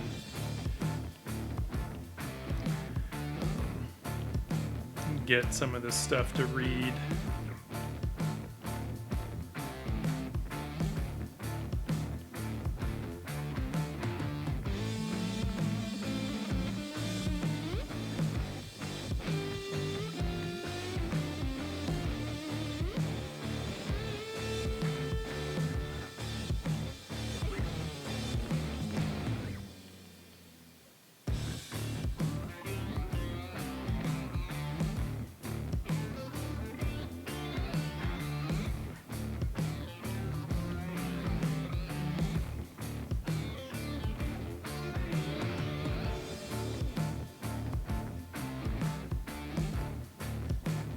All right, Leah, thanks for stopping in, man. I appreciate it. Hope you get back to your oil paint soon. I feel you on that one, brother.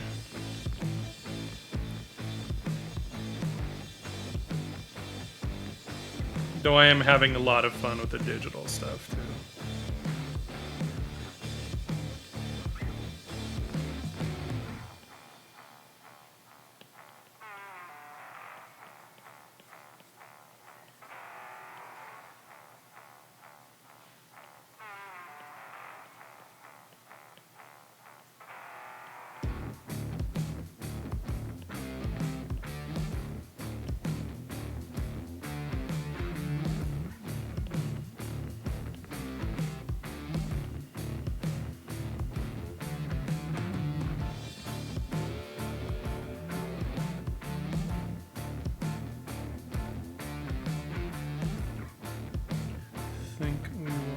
too. Need to get some reflected light, I think, on him.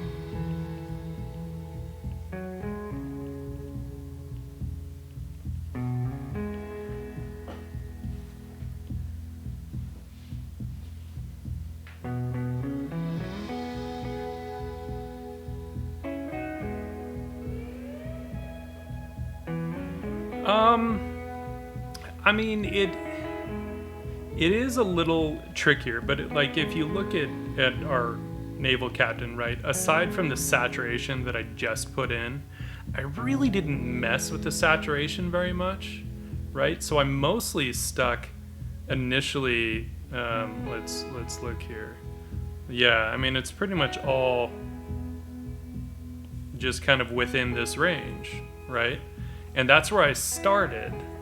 And then I decided, okay, let's start adding some saturation just to start to differentiate things, right? So I'm still thinking mostly just in value, so light and dark, thinking about the local value of the object, right? And then kind of thinking like, oh, hey, I want some separation, right? So whether that's on his bandana or on that guy's bandana, right? In their skin tones, like that's all just playing with saturation. So my color doesn't change. But I know that if I take this completely desaturated color, right? And I put it next to a very saturated one of, I'm just going for basically the same value, right? Like that looks almost like a green or a blue when it's not, it's just gray, right? And so that gives me a lot of room to play.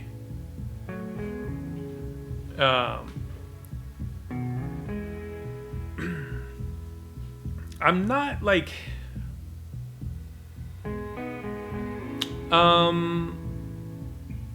it's not so, I mean, it is kind of for technique in the sense that I like to mimic a traditional technique as much as I can, knowing that at some point I would love to actually paint this as a real oil painting.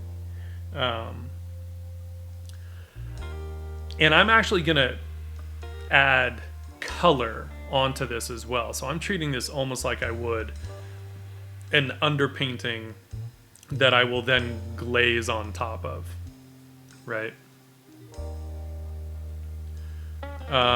But with this, for the most part, you know, like if we just look at where we started in the rough sense, right, before we started really detailing stuff out, this is purely, this might as well be grayscale, right? So that was kind of the rough, and we can probably, I don't know if that is even anything. Is that even anything? Do I just have a layer there that doesn't do anything? I really do, huh? Go away, layer. You don't do anything. And so looking at this, even if we, right, so we have just our drawing, essentially, there, right? It's, the opacity is kicked down on it, right? On the drawing. So that's where I started. And then I basically just threw in, if we look at this without the drawing, that essentially like 3 tones, right? Ignore the dark bits, I threw that in later, right? Those, oops, cancel. Those dark bits where the naval captain is kneeling, right? And we can turn that off. So that's all it was underneath the drawings, right? Underneath the drawing layers.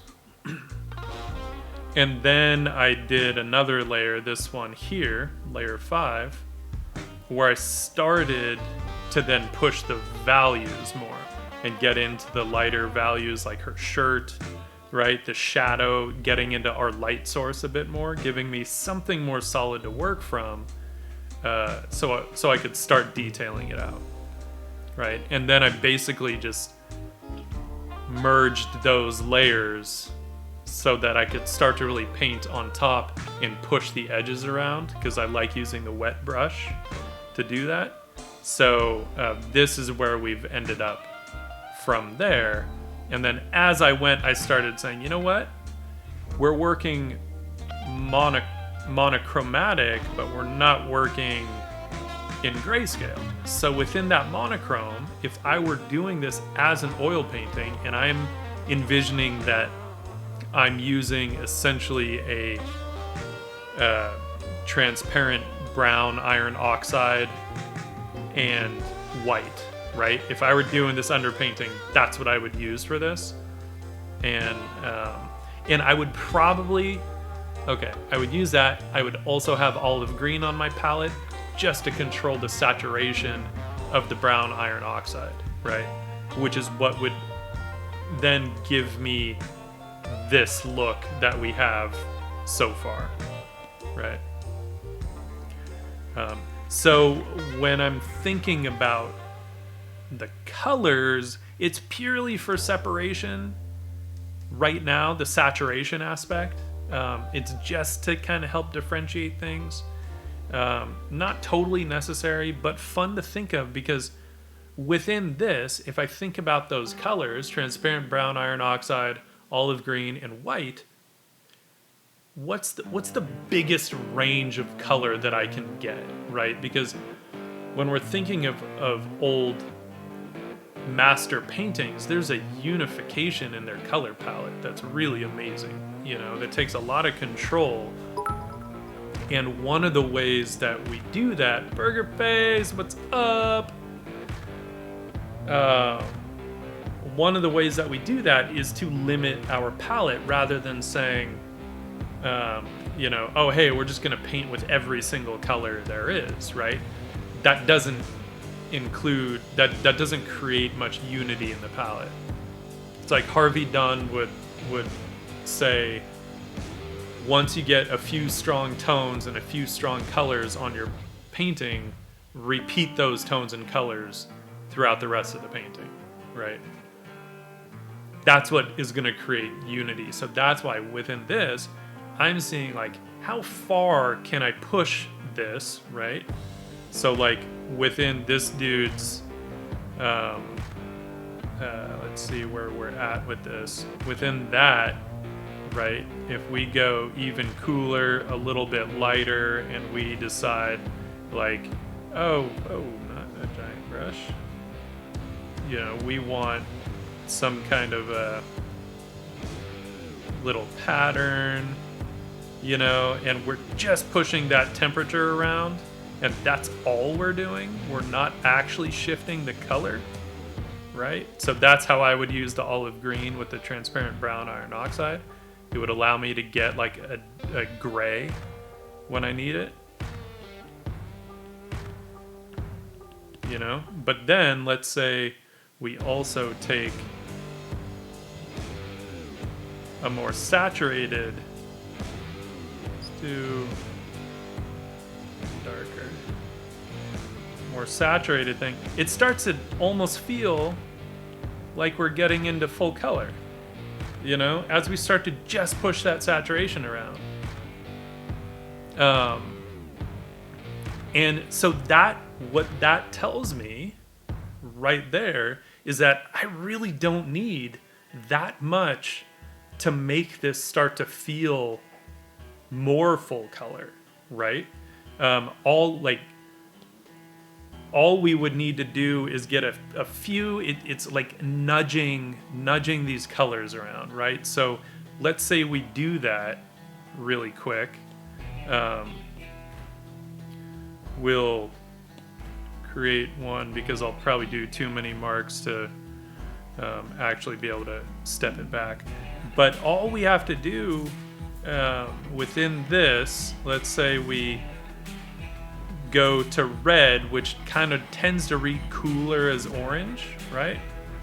And then we can do like a cool red for, I'm thinking like the reflected lights here.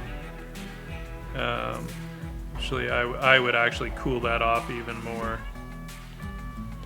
Maybe darken it. Reflected lights. So I don't want to lose my core shadows. And then if we push over toward yellow, which then gives us, what that does is that's going to give us more of the greens in the skin tone, and skin tones don't look good. They don't look right if you don't get some kind of greens in there, right? And it doesn't take much for it to start feeling a bit more full color, right? We're not going too crazy. We're not pushing this stuff around that much, but we start to get some actual colors that are off of our monochrome that we've been working in. It starts to feel full color, or at least not monochrome, right? And so then it's just a matter of like, well, how far do we want to push it, right? We could push it harder, for sure, right? If we want to, we can bring some more actual red into some of these like cheeks, and start to push some of that color and saturation a bit harder. If we want to, we can then bring some actual blue, but again, you don't need much, and it could just be like a warm blue going toward violet, right? And it should not probably be saturated unless you really want to like pop out some color, but like that's a pretty desat blue. But if I start to put that on his bandana, which it doesn't really need, but we get even more kind of full color with that stuff, so just like we look at this, just the difference. Again, it doesn't take that much, and this is where you want to kind of be thinking about like, what is the overall color palette that I want to work in? Do I want to work in these in like a warm tone? Now for me, yes, I'm thinking more sunset kind of stuff. So with that in mind, I wouldn't actually be pushing this cool. I would probably be, sitting more, we'll just play with the glazing idea, right? And so if this dude is sitting in more of a sunset, so that's gonna skew everything warm, right? Everything's gonna skew warm then.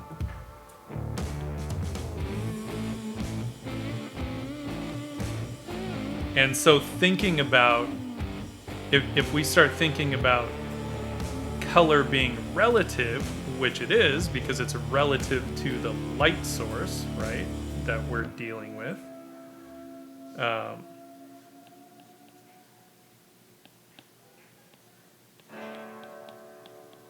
then, I mean, at the end of the day with this, there is no blue in there, right? Unless we want to push it in, but like that is nowhere near blue, right? So that's where we start to think, well, it's all relative.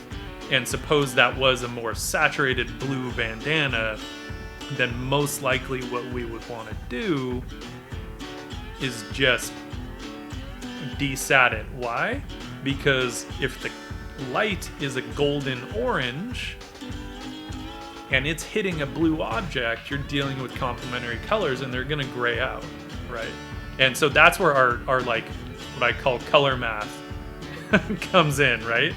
Blue plus orange equals gray. And it's that simple, really, when we're thinking about color palettes and we're thinking about our lighting. Then it's all just the color math, right? If it was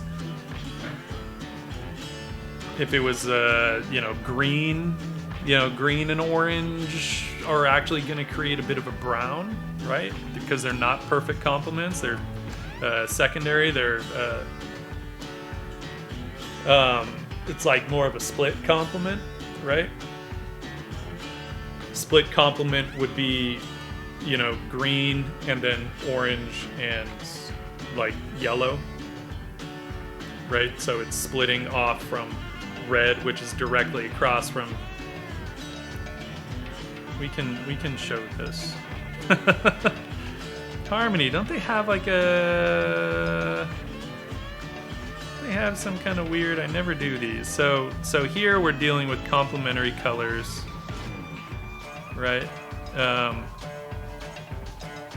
Split complementary. Look at that. Boom. Okay, so this is going. Well, they have it a little different. That's weird. Why is magenta across from red? Yeah, I guess it kind of would be. Kind of. So to get our orange,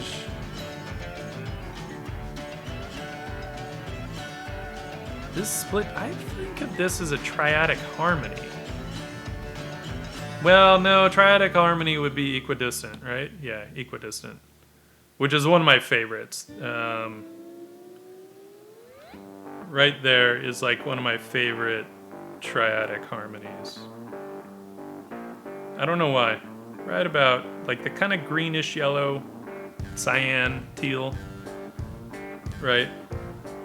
And then the sort of purpley magenta and that golden, that gold yellow. That's like one of my favorite triadic harmonies. Or even pushing it harder and going that way. Not quite that far. I like that one. I used to do that a lot in school before I knew what a triadic harmony was, till one of my teachers pointed it out. And I was like, oh, huh, I didn't know that was a thing. And then I looked at everything. I was like, geez, I do that one triadic harmony a lot. But anyway, so that's, that's what we would be at if... Now, this is still pretty desaturated. There is a lot of room for more saturation if we wanted to go that way, right? A lot of room for more saturation. It's just kind of a choice in that regard, like how far do we want to take it, How colorful do we want it to be? And I haven't decided that yet, which is why like I haven't really gone into this, and I've been keeping it still, in the monochrome stage. Thanks, Burger Face.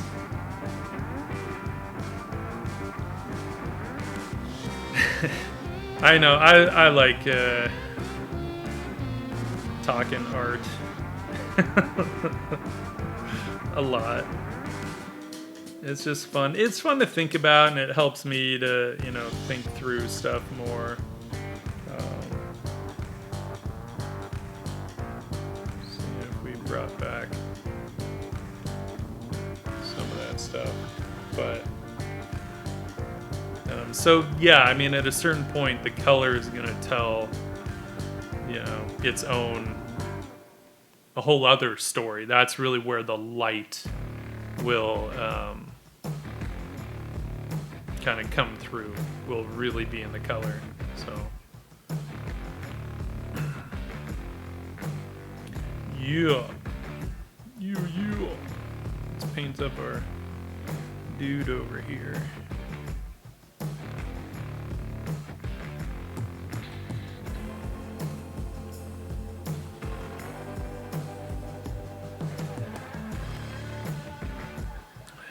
Burger, how's your night going?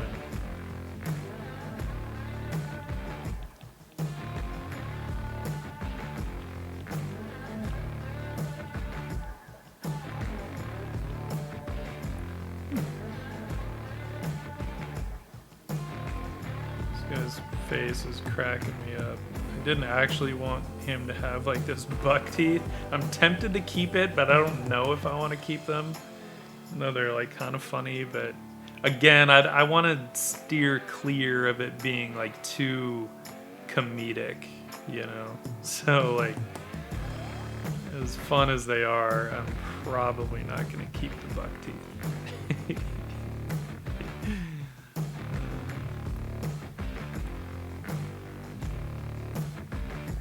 I gotta remember, he's just about front pit, pretty close to it.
It was interesting. I remember when I was first kind of starting to branch out and venture into doing more figures and compositions and you know, all of a sudden I was like, oh wow, it's one thing when you're creating essentially a figure in a vacuum, right? Like you can kind of do whatever and it's fine because you don't have to worry about, you know, repeating yourself.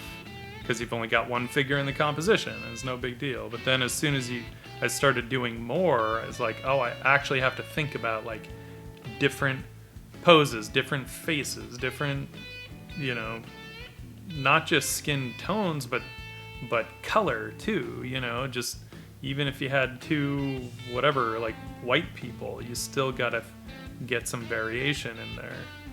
And it was a different kind of different beast, I gotta say. I'm debating how dark I want his skin to be. I love painting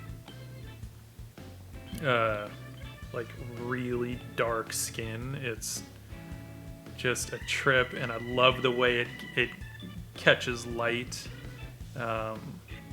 It's pretty fun and different, so we might go that route with him. I love how a lot of the highlights end up being very cool on even with a warm light source. Now with a sunset, not so much. You're still gonna get, you know, a bit of warmth, but probably I'll have to look up some reference because I'm curious to know like how like really dark skin, how the highlights work, right? With the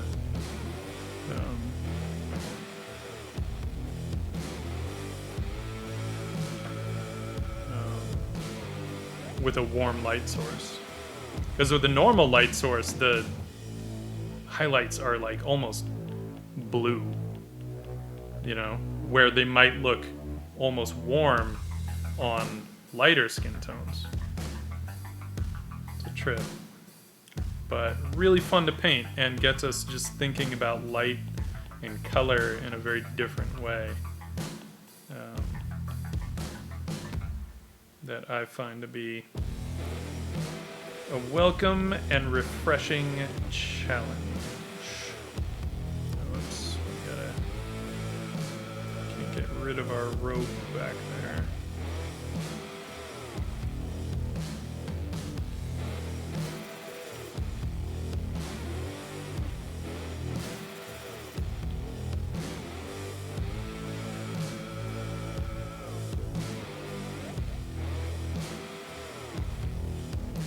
So let's get... you don't want to go too light with the whites of the eyes, right? You don't want to go white. But if you're dealing with a very dark skin tone, you gotta get that contrast in there. Otherwise it just looks like they're in shadow.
Brushes here.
Pirates have these vicious smiles.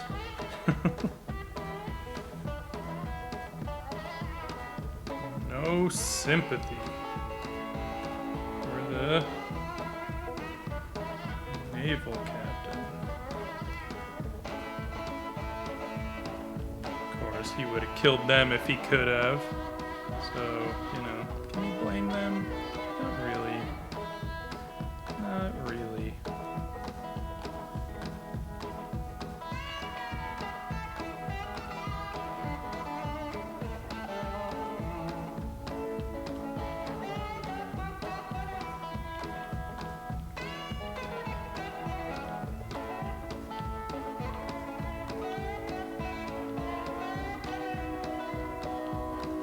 Some pirates were known to actually free slaves if they, you know, happened upon a ship that had them, but not all of them. There was still also despite, you know, their like wanting people to be free, there was also still a fair amount of racism. It wasn't like a thing to free slaves, but some of them would. You would get it sometimes.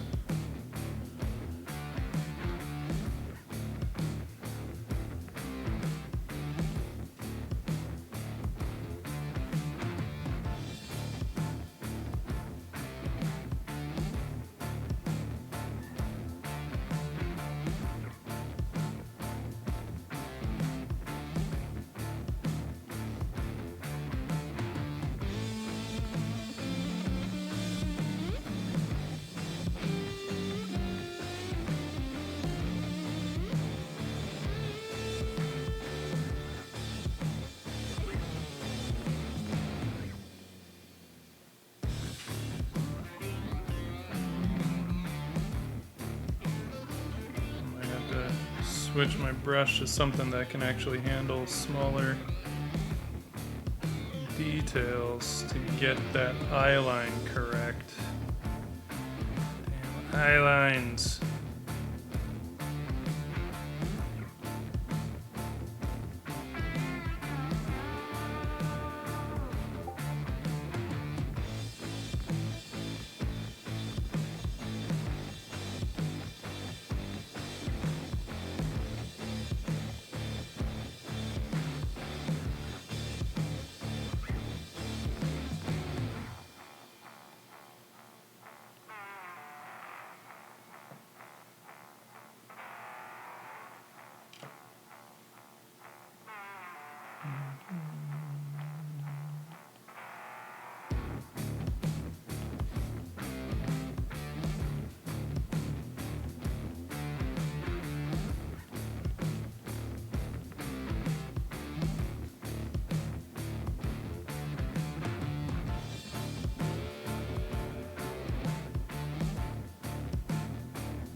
Mostly giving him that dark vest to kind of,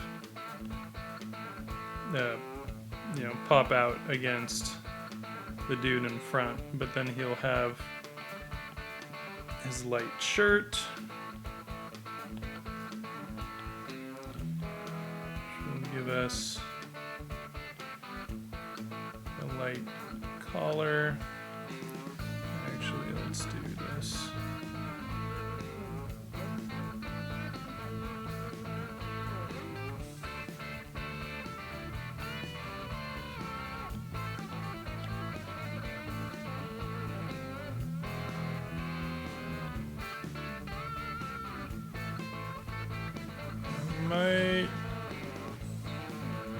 That's fine. I was considering, yeah, we might lighten that up just for the sake of getting a little more air in the shadows, right? A little more atmosphere. I don't want to go lighter than what that guy's shirt is necessarily, but just to kind of set him back a little further. I don't want to push it too hard though, because they're still in close proximity. I don't want to be like pushing crazy atmospheric perspective in a very near space, you know?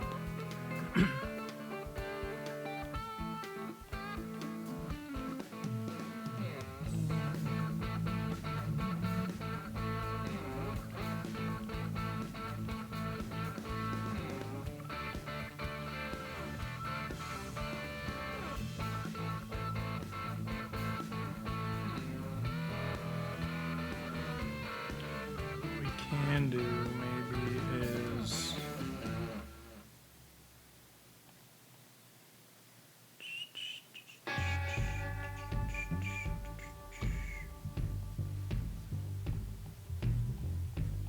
give him a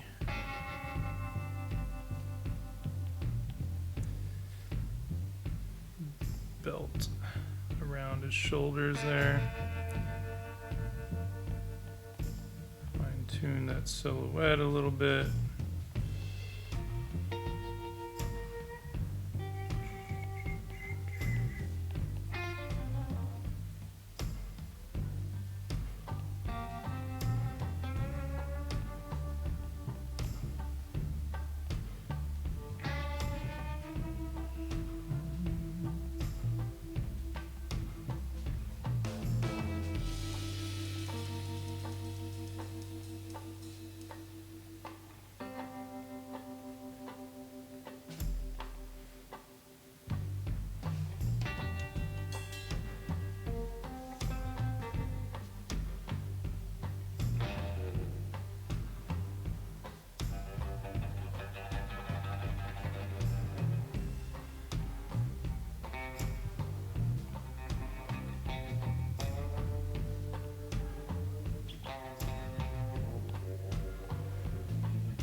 little bit of, you know, highlight on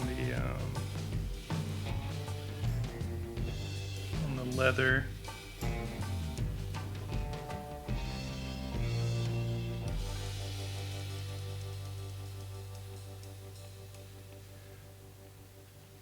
And then probably, I mean, on one hand, I'm thinking about process-wise how I would do this in oils, but on the other hand, I'm also not shying away from details that would probably be way too small to ever get in oils unless I did this as like a really big painting. Right. Which I don't have time to do one that big, but we can still get some wear and tear on that belt, right? We don't want it to be this perfectly perfect belt.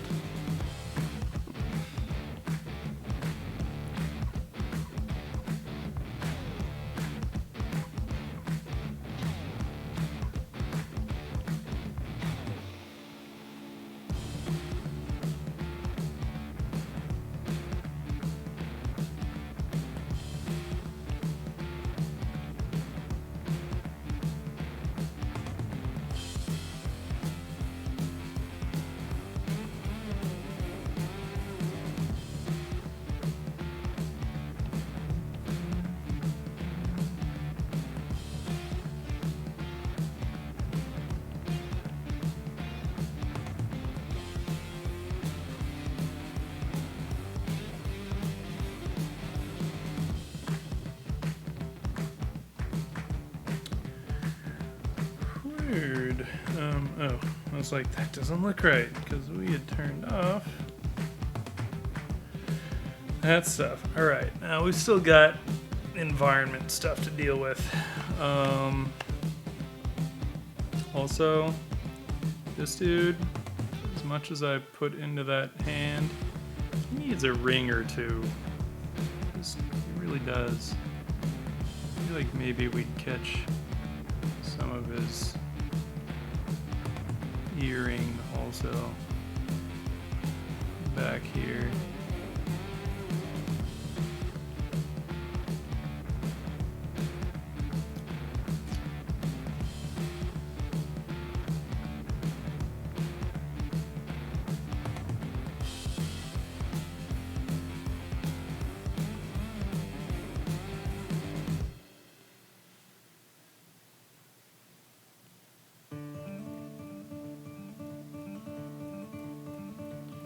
He needs some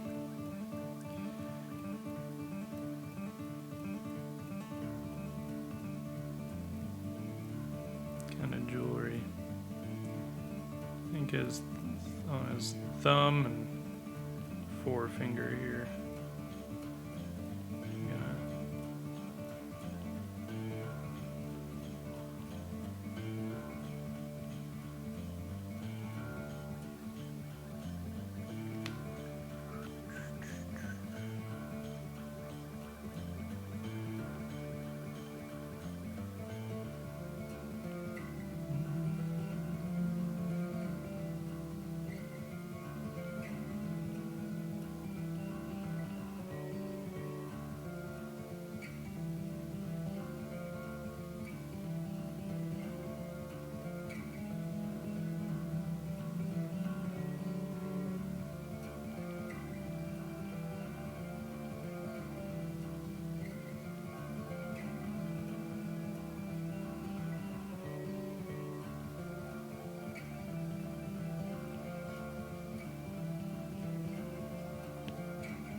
get a little more.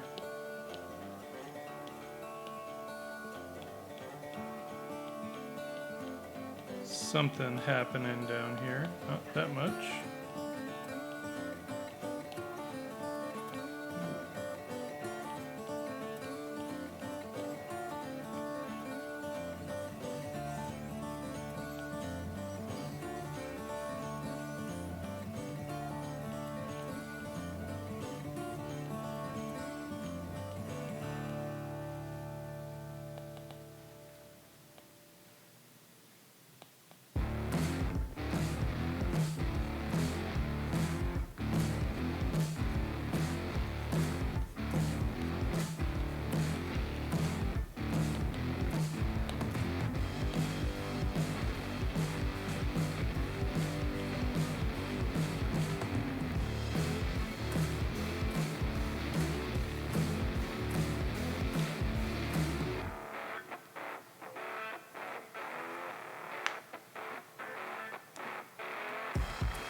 I don't necessarily want to get into like detailing the hell out of like the ropes that are way in the back here. Okay, so what's up, dude? How's it going, man? And happy birthday to Kasem.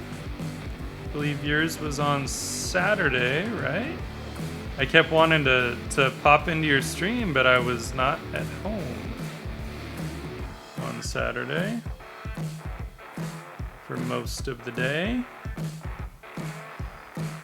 But happy birthday, man.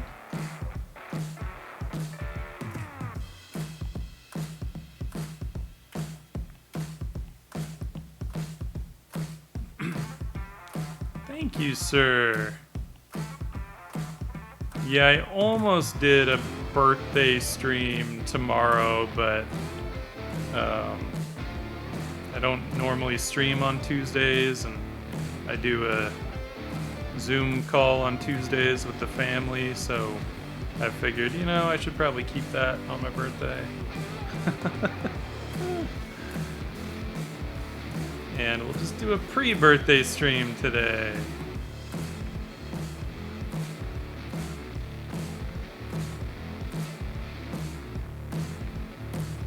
Working on our pirates.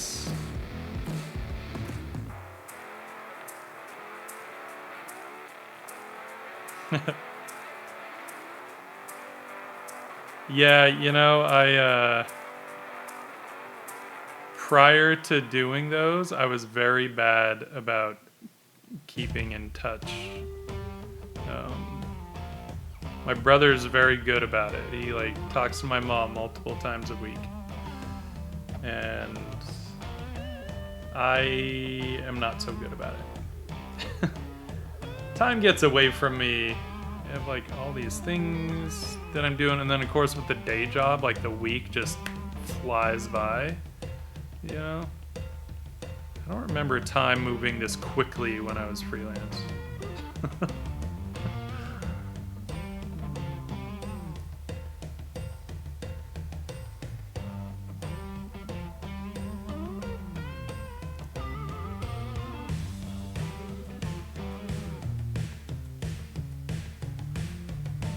Howdy, Arthurgus. How's it going?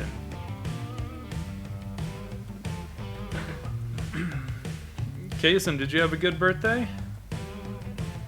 How did your stream go?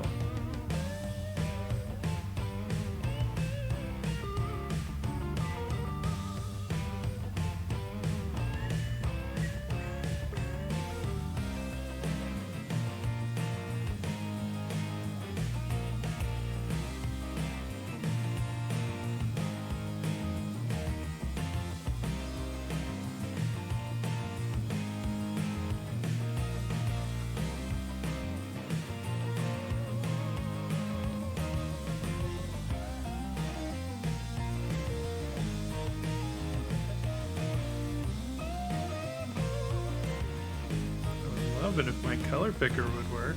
Yay, kind of.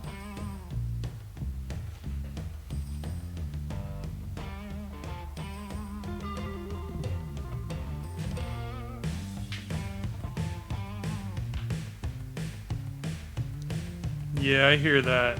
I did not get a lot of sleep last night. Which is funny, I was in bed by like 10:30. And on daylight savings time, right? So it would normally be 9:30 for me. But I was tired, right? I read for a bit and then finally I was like, dude, I have to go to sleep. Went to sleep. My cat was acting up and being more restless than she usually is. And then, but then I fell asleep for like 2 hours.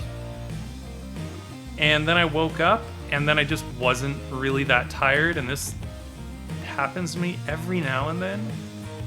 I feel like it's been happening more often lately. And so I woke up and I just wasn't really tired. I was like, God damn it. So then I read for a bit more, but it took another, like, I don't know, hour or so before I was actually tired enough to go to sleep again. So then by then it was like 2:30 or something. And of course I had to get up at like 7:30 and get ready for the work day. So I'm a little beat.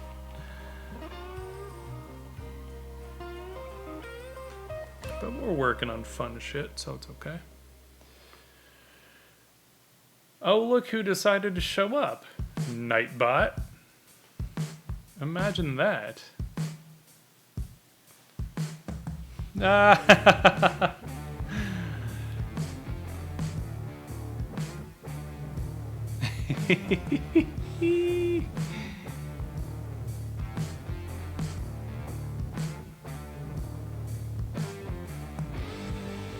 That's awesome.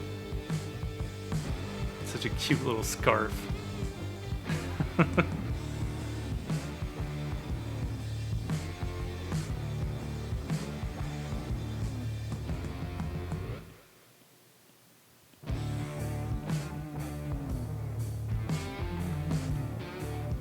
So I figure I can get away with not making these ropes super detailed if I at least crisp up the silhouettes.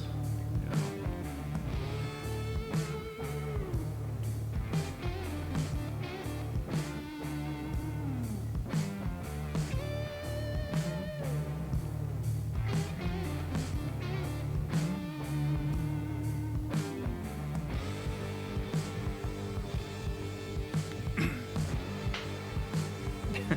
He is dressed up for my birthday. I love it.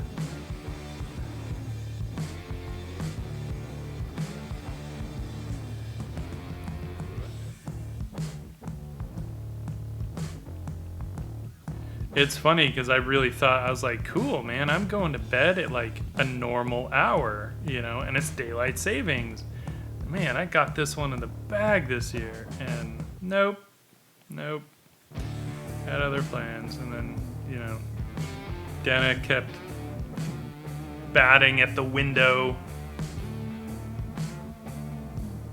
because turned out there was a little skunk cruising around my patio last night, and I have this floor-to-ceiling window in my bedroom, and Dana was going nuts, and she kept batting at the window trying to get to the skunk, and the little skunk didn't know what was going on since they're basically blind, and I don't think it could really see Dana through the window, and it couldn't smell her. It just kept hearing something, and so it would turn around and like face off with the window. No real plans for my birthday, Arthurius. At least not on my birthday. Like, I have to work tomorrow and we have a lot to do. I'm like trying to knock out an illustration ASAP. But I'm gonna do like just a little dinner. We were gonna do it this weekend, but it's actually supposed to be like kind of cool, kind of cold, meaning like, because we're gonna do it outside, right? Have Autumn over so that you know, we could all hang out, but we were gonna be responsible about it and sit outside, but not if it's gonna be like in the 50s at dinner time. Like that's not a fun dinner. So I think we're gonna push it a weekend because it's supposed to be much warmer next weekend.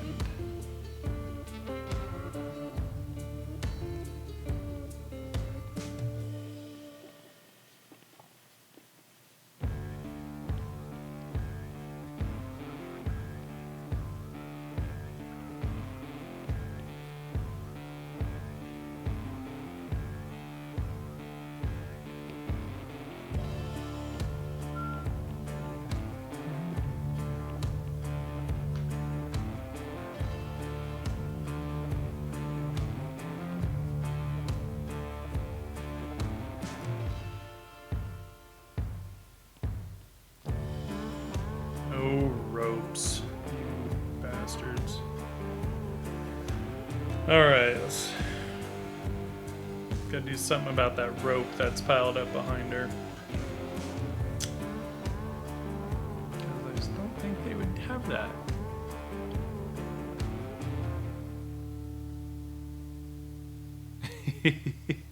True, babies don't understand daylight savings time. They don't care. Babies and fur babies alike. Denna tripped out yesterday when I fed her, and it was like early, or so she thought, you know? I'm just looking at like the different ship reference that I have to see if there's some idea for what I could put behind her, or I mean, maybe it would just be the wall. Might do that. Clean it up behind her a little bit. That might kind of work. And then I could always age the wood, you know, the planks on the ground. I could also put. Initially, I had put like, you know, the grate that goes down into the cargo hold. But then I was like, well, it gets a little busy, but I don't know. It could work in this case. Maybe. No, I think it would still get kind of busy, so.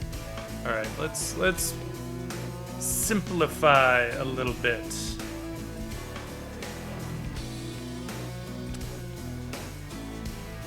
Once again, to quote Harvey Dunn,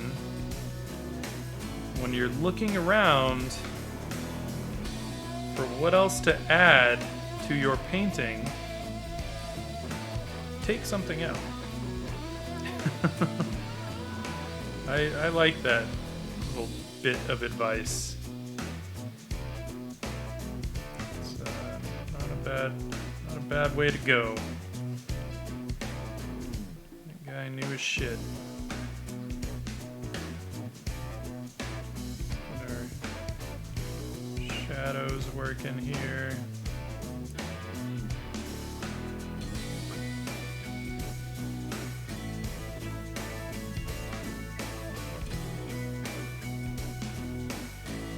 I feel like our tendency is always to start to overcomplicate compositions if we can. And yet, if we can get away with a simpler composition, it is often much stronger for it.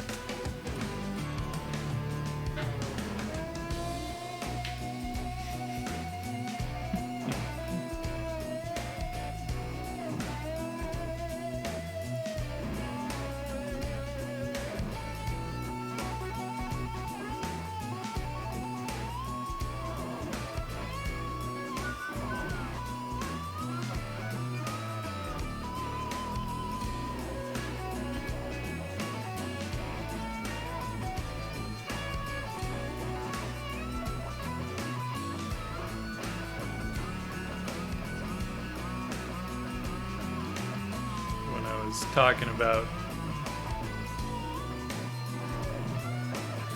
about Denna. I was gonna bring her over, but she's fast asleep on the couch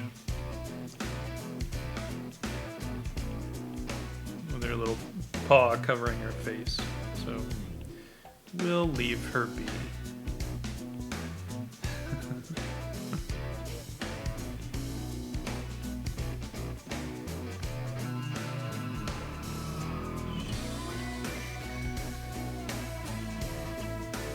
I don't feel like these things would actually be that close together. So let's correct some of this.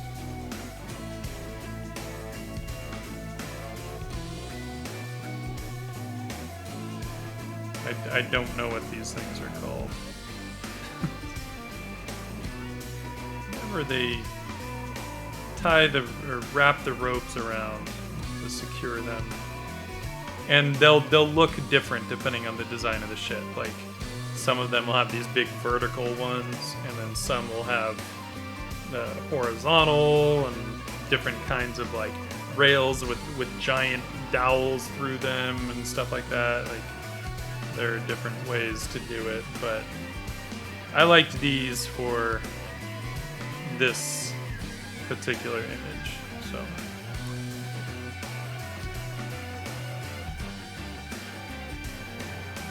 Whoa. That's what I get for wiping something off the screen.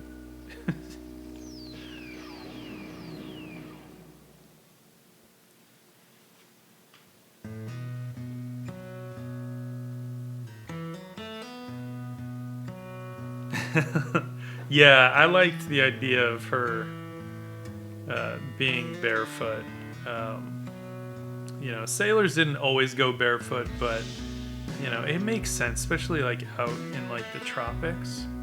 You know, it kind of, I get it, and you have much better grip and balance on the deck if you're barefoot, because it's not like they had rubber soles, right? They didn't have shoes that had crazy good grip in the rain. Yeah, they would often wear some kind of shoes for safety, but again, Nike wasn't a thing yet, so you know.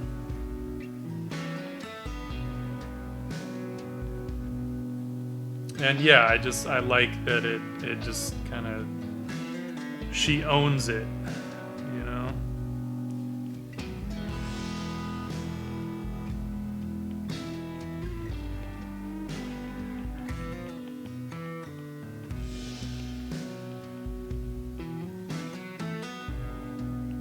Anything I can do to make my warrior women feel like they got this, you know? Let's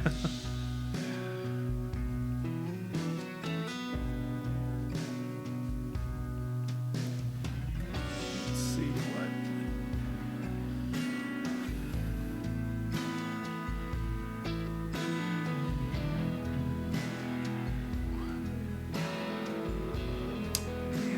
have some, I mean, they didn't have like big piles of ropes, but there were times that you would get some rope piled up, but I don't know.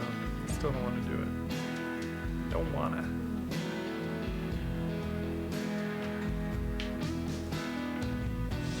Yeah. Yeah, I can dig it. It is her home. And as you say, it's her turf. You know, she's definitely got home field advantage here.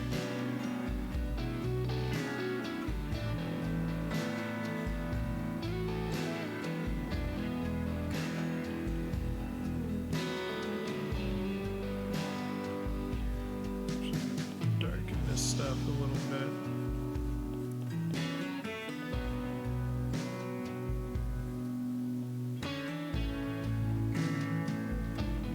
This would be kind of catching some light from the sky, so we don't have to lighten it, but if we desat it, it kind of gives it that vibe that it's catching that cooler skylight.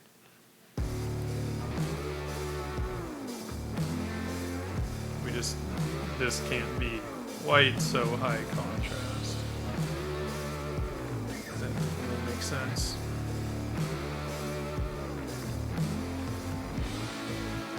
It's all in shadow.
I don't want to get these decks like too rough, right? Because they would be scrubbing these decks down to try and keep them as smooth as they can, because the last thing you want are freaking splinters everywhere, right? But it's not like they're gonna be perfectly milled planks either. So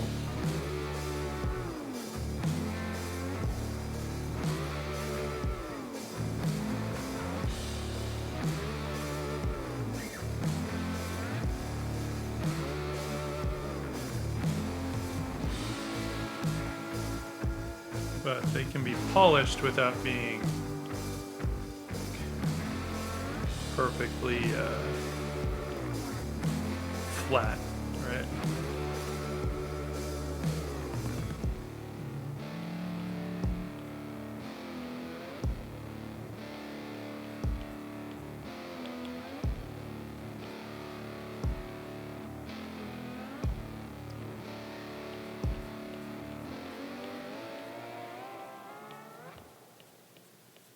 I do want these to be kind of a different type of wood. So I don't want, I'm gonna throw a little more warmth into the wall.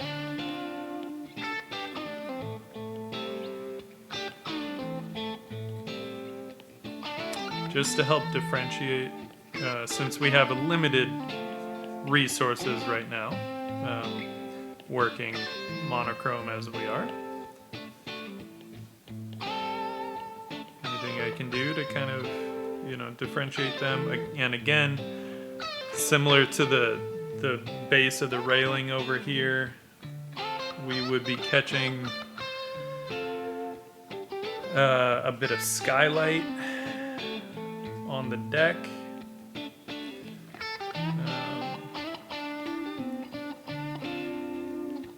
So even though it's in shadow, we would still be catching that top-down light, right? So any surface facing directly up is going to be lighter, except that because our light source is also low, it could hit that wall directly. So I guess, but then it's a matter of, is that wood darker or lighter than the wood of the deck? And in this case, I'm going to go with darker. Just because I can. And it'll also give us a chance to get a really nice, like, rich color in there when we get that, like, yellow gold light hitting the wood. That low-hanging sun, right, hitting the wood will give us a really nice rich color, and then we can go all kind of desat on the wood that's on the deck.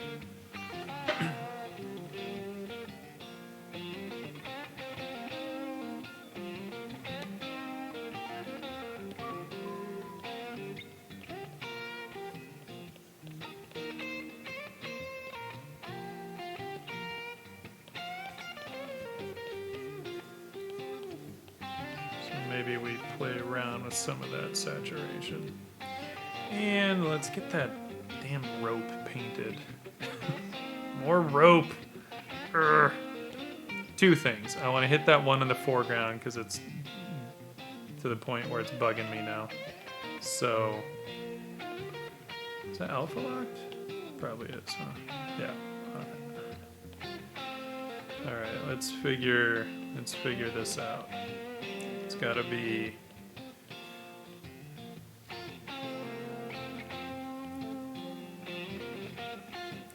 It's up. It's like up close and personal here, so it's got to be a little bigger, but it's not feeling quite right.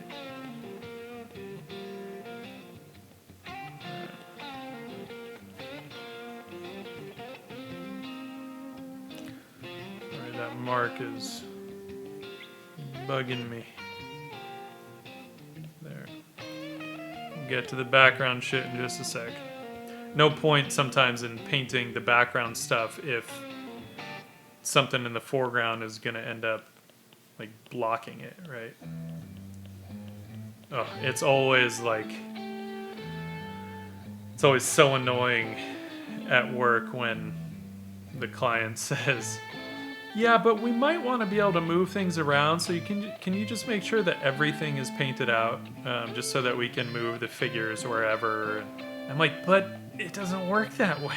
Like, shadows change if you move figures around, but we still have to like make sure everything is painted behind everything, and it's like, ugh, pain in the ass. All right, so let me think this through.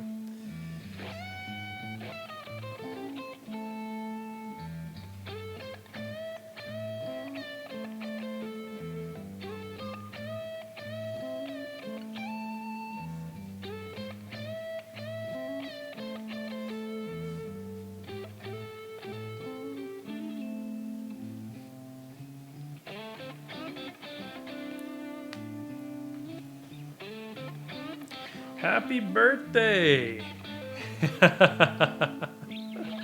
Happy birthday to me! Whee! Thank you. Well, I hope you sleep well. And thank you so much for joining, hopping on, keeping us company. Always a pleasure.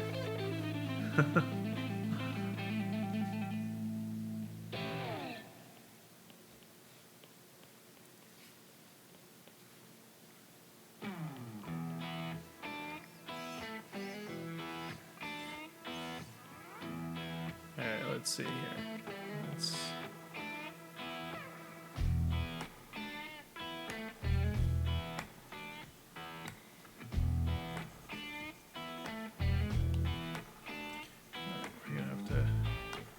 Rethink some of this shit.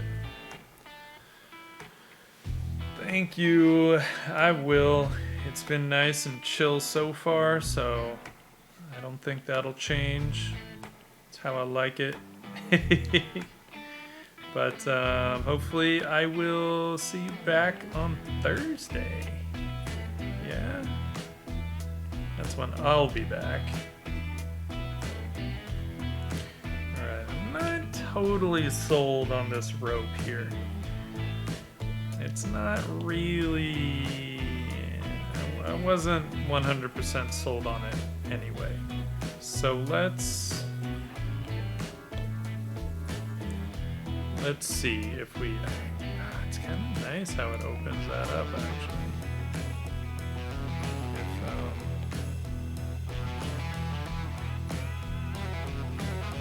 Okay, I would like. Thank you.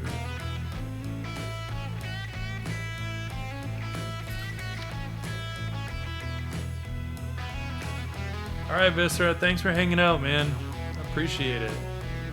I appreciate it.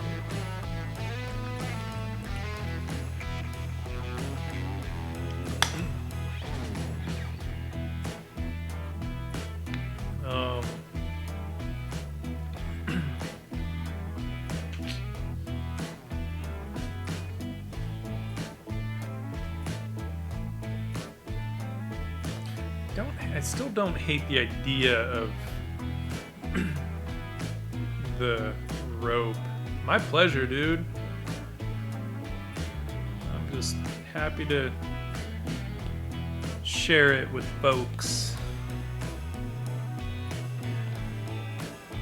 Alright, this rope is looking a little janky over here. I feel like it's not right. Like it should be the other way.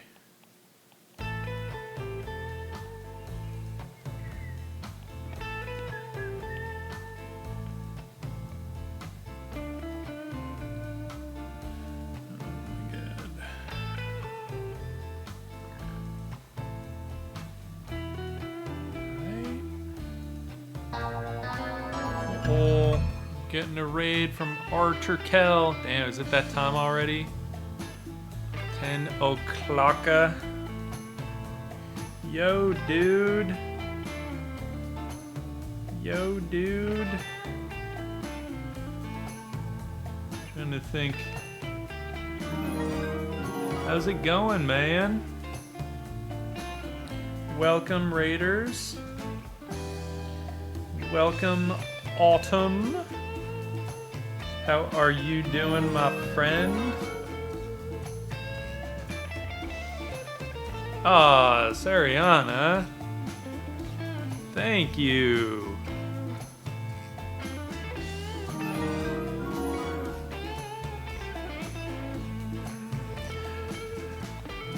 Welcome, homies.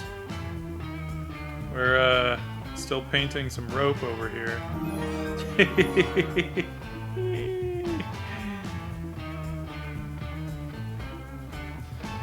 Floca, the Monologist, Viscera Obscura, Jalinar Oakbane, Pepatoon.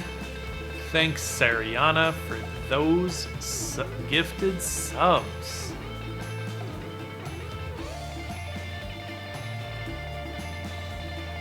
I don't believe you, Autumn.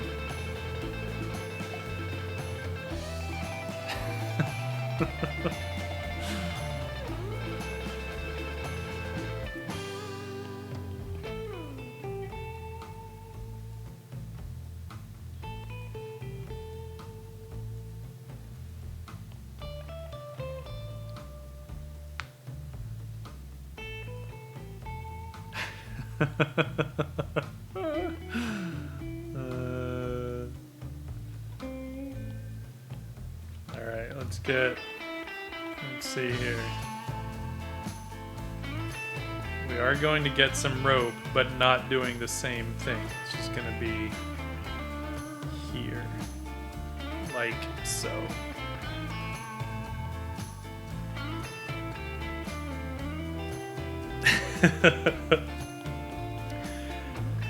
Well, I'm glad you were able to stop by here.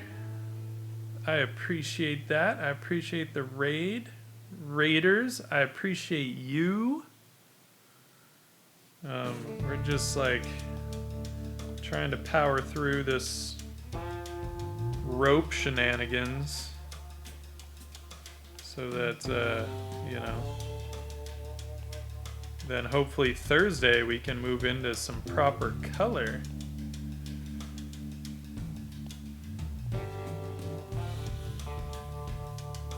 And start finishing this out.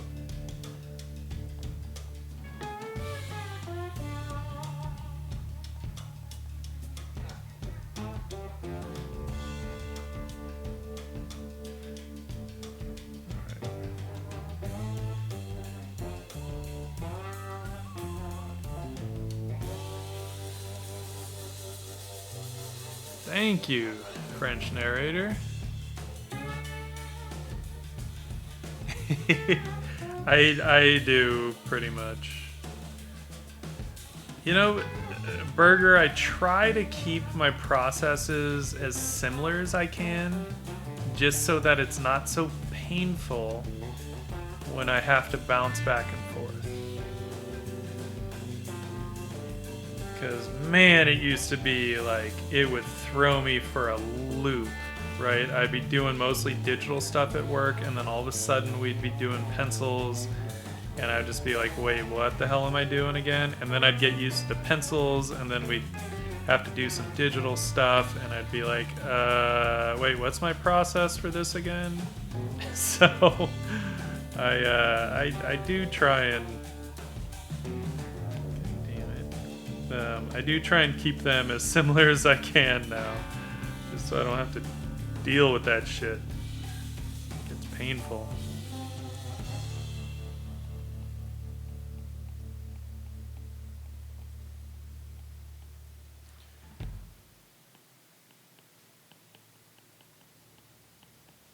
And then also just having some kind of a process that I can rely on allows me to do more consistently good shit, you know?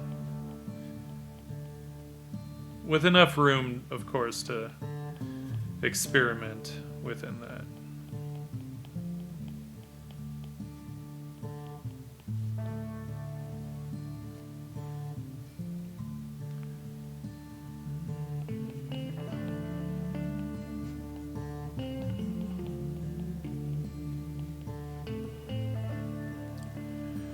Hey, thanks, French narrator. I appreciate it.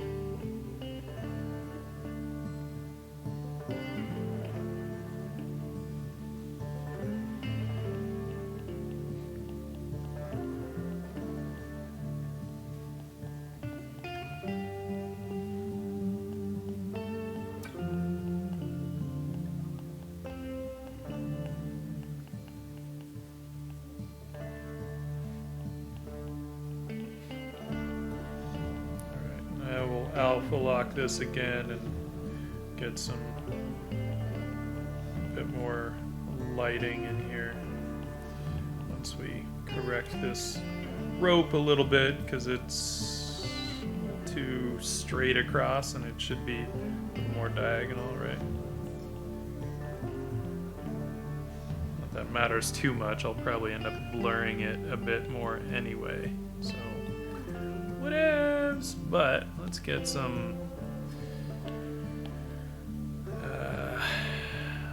shadows. A little bit of shadow work in here.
No, Jay-Z. It does not need any more ropes. I actually took some ropes out. So, no more ropes.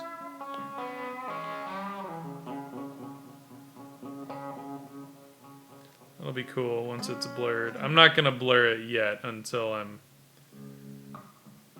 probably until it's all colored, but it's good to check, see what kind of depth that gives us, and you know, it's pretty fun.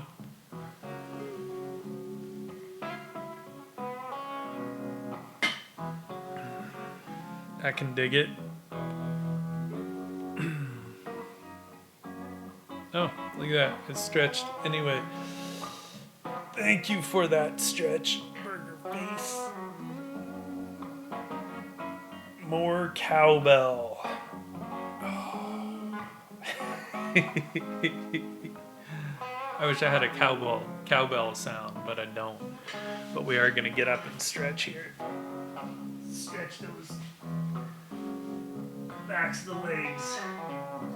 Touch your toes, touch your toes. That's what I found. Anytime that my lower back, if it's aching at all, it's generally because the backs of my thighs are just like super tight. And once I stretch those out, then my back feels good. She needs a little more color on those legs, doesn't she? The rest of her, we got color on the rest of her, so we gotta get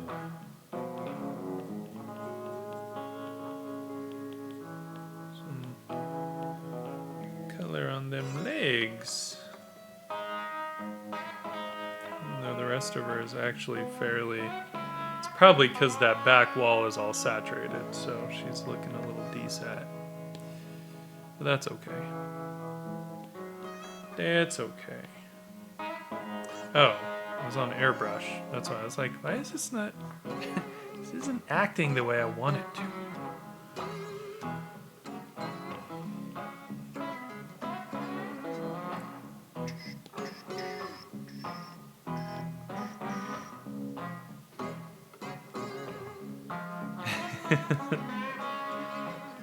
Thank you. Actually, my mom had it made for me the last time she went to India, because you can get really nice shirts there. All like handmade. I mean, that's where half the shirts we get are made anyway, and yet if you go there and get them, it's so much cheaper. And the same quality. Gonna bring some of those scars back onto her shins. I can't imagine anyone's shins get out safe working on a ship.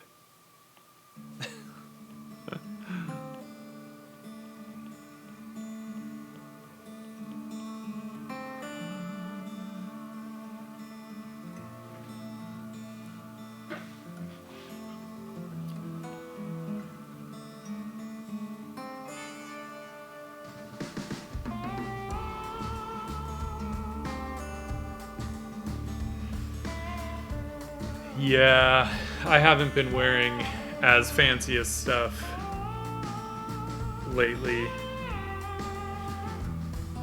Easier to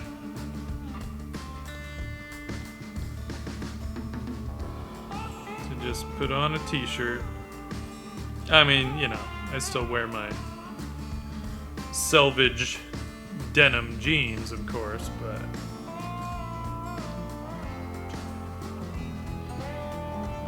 Alright, we've got a little bit more rope to paint up, and I just don't feel like painting it, but we really don't have anything more to paint up at this point, so we just gotta muscle through, deal with it. Alright. So much rope, what was I thinking?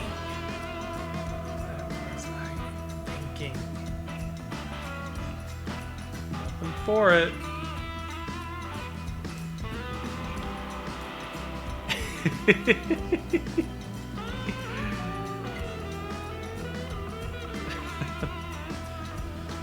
You guys.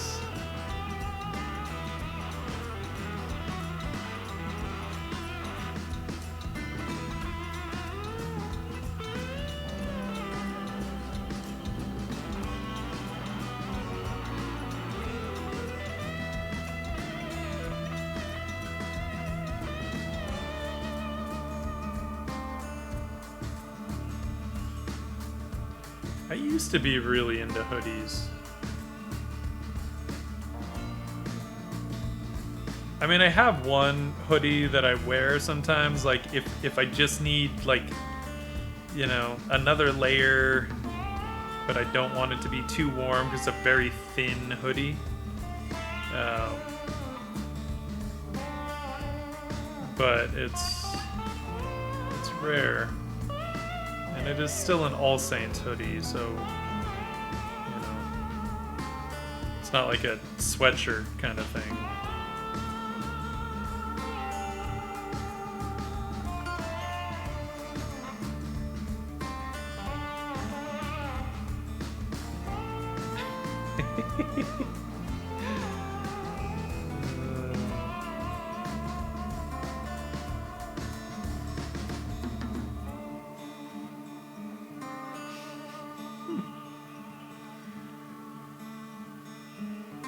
Jay-Z, you're making me cringe.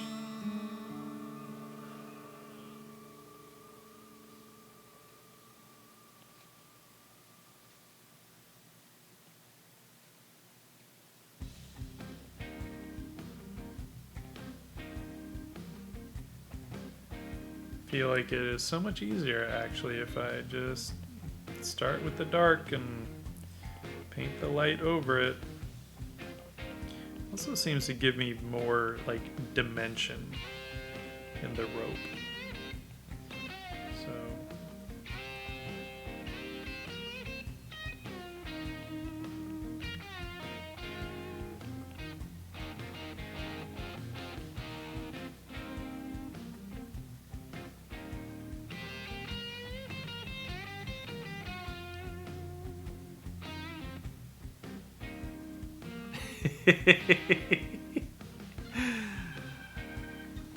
hey, thanks, Ariana. You missed it. I had some Balvenie 17 earlier in the stream. But now my glass is empty, so...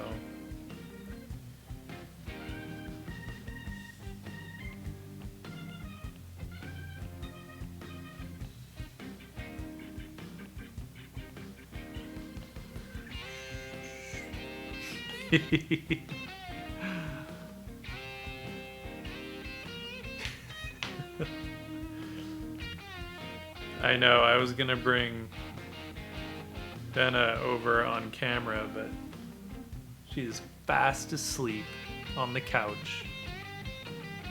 Now with her paw and her feet on her head.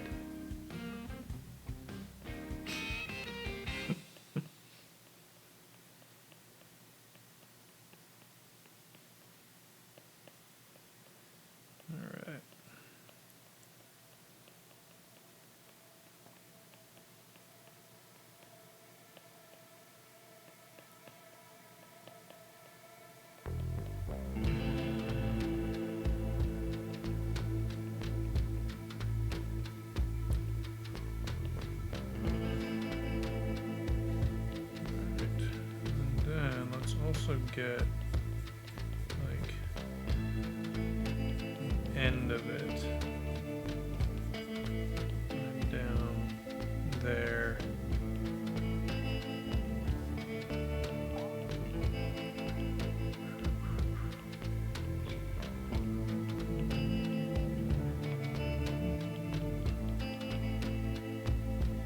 All right.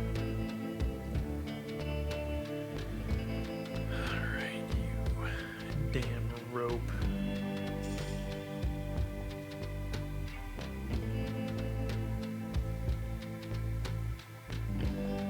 But hey, at least we've got our flat brush and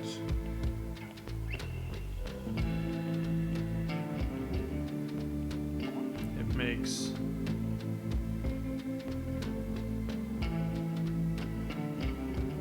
everything a little bit easier. At least when you have to deal with contours, right? And anything that moves like cross contour, super easy with the flat brushes.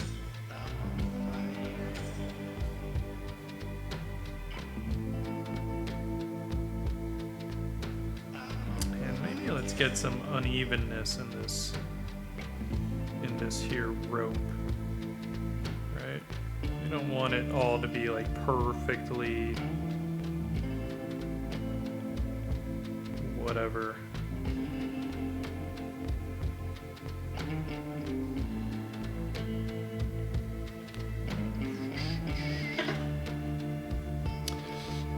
That's a good question, Host Dragoon. Let's look.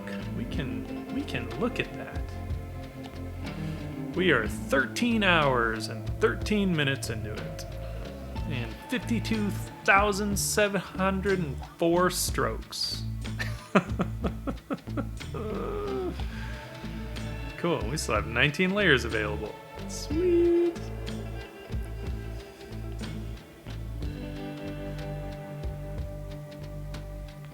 No, I think somewhere in there, didn't we also...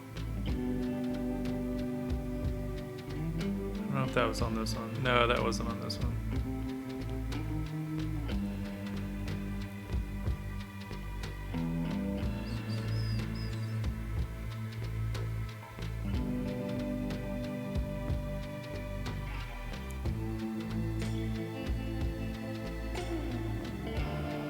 It's funny sometimes for me to look at that at the time and be like, oh, 13 hours. It's like less than 2 work days for me. So, you know, it's always nice to know that's like, all right, so I know that I could get, and obviously I'm talking, right, on stream, which makes it go a little bit slower, or a lot slower, as we all know. So it's nice to know. It's like, okay, this is like what I could get in whatever amount of time, right?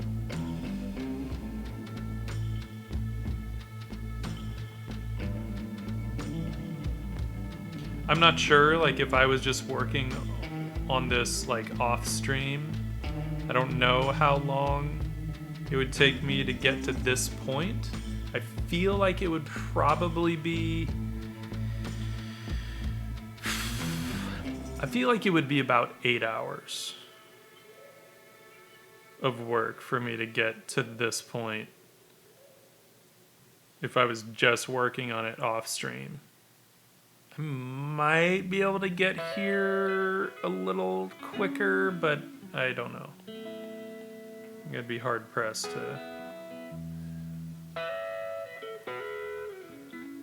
to get this much done in like less than a day.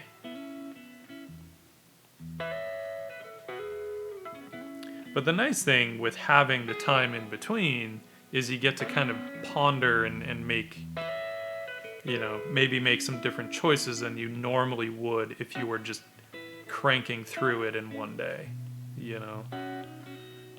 So I have a feeling where maybe even if I could get to this point in a day or a little less, I don't know if I would have made the same choices, and who knows if it would have been as good. There's a strong possibility that it would not be.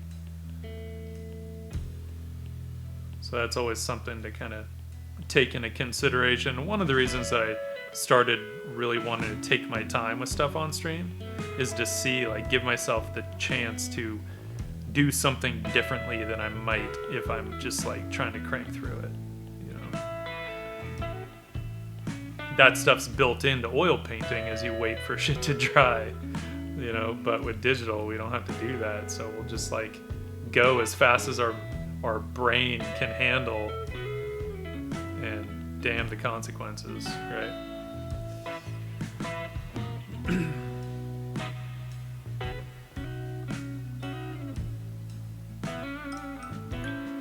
Yeah, I don't draw in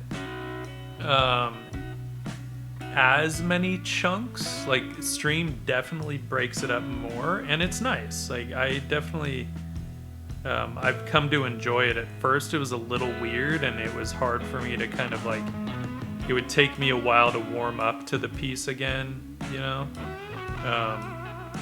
This one I've done a little bit of work off stream, but not too much.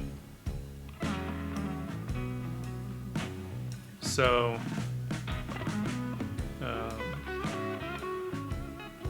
you know, but now I enjoy that breaking up of the process for sure. It's just a nice change from work, you know, where we don't get to do that. The only time we get to break up the process is when we turn in around and we're waiting for, you know, revisions to come in.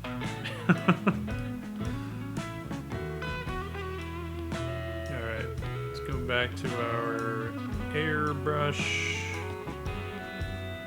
Get a little more dimension in that rope. Right? That soft form shadow as it's turning.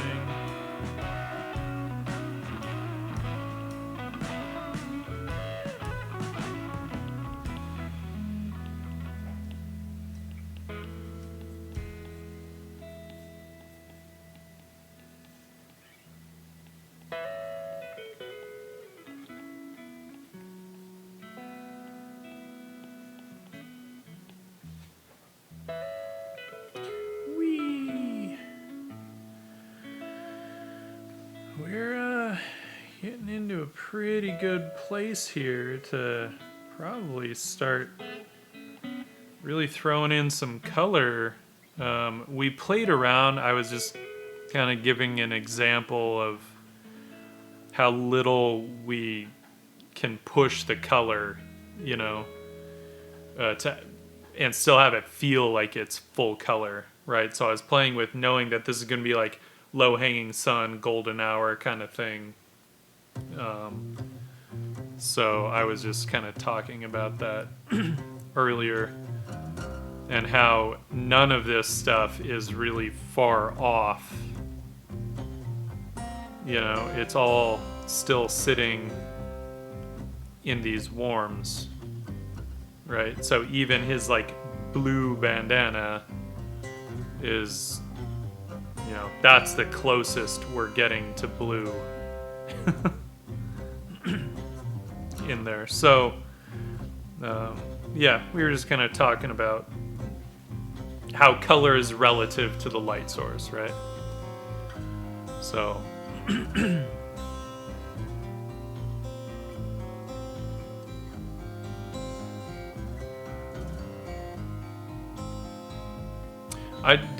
Burger, I do the same thing, to be honest. Like, especially when, you know, working full time, and then I feel like, oh my god, I have such limited time to do my own stuff. I would always like just plow through it as quickly as possible. Like, if I was doing something and it took me more than a day, I was like, oh my god, this is taking too long. And now, like, I've really learned to slow down and just put whatever time into the piece I feel it needs, you know, because I'd rather just get a good piece at the end. It's not about like how quickly can I bang out this concept. It's like I want a good piece at the end of it. So however much time that's gonna take, I'm gonna give it that amount of time. But it was not easy for me to learn that, because that was never how I worked. Ever. I'm gonna warm up his bandana. So we're still working monochrome. We're just pushing saturation and value around. Right. We're still on airbrush. God damn it, I keep doing that.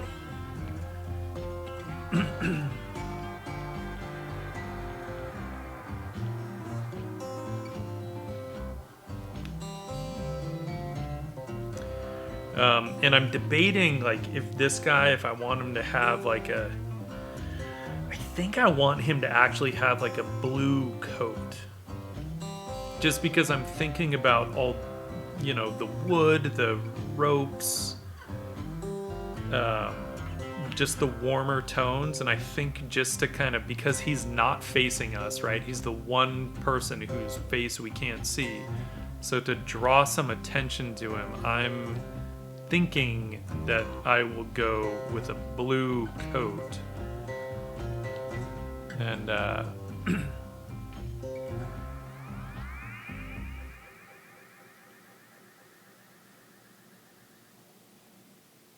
yeah, you know, some of that also comes from how consistent we are, right, as artists. If we're at a point where we're not that consistent, and every time we approach something it's a little bit different, you know, it's hard to put something down and come back to it. Like, I struggled with that for years, and I mean, it was only once I was sketching like crazy in advertising that I started to actually develop a consistent approach to stuff and a consistent like style, for lack of a better word, right? Which style is really just, you know, the artist's form of mark making or the underlying handwriting in whatever the artist does, right? Like, that's what style is. Whether you're doing cartoony stuff or realism, right? Your mark making isn't going to vary all that much. And until I developed that, it was really hard for me to put a piece down and come back to it and get the same results. I would have to look at it and try and figure out, like, wait, what did I do? How did I do that? Like, I don't remember how I got that look, you know? And it was not easy. So this is me hinting at the blue. I'm trying to think, because I might want to keep my guesses when I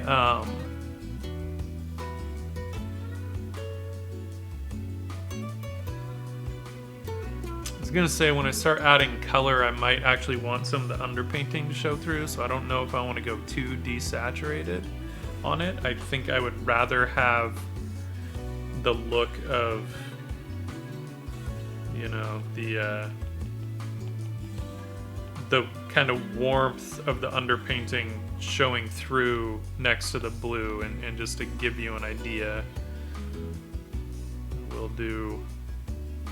I'll show you when we do go for our blue, knowing that it is getting hit by golden light, but we're gonna have to push it, right? This is where we're gonna have to take some artistic license, from the standpoint of just wanting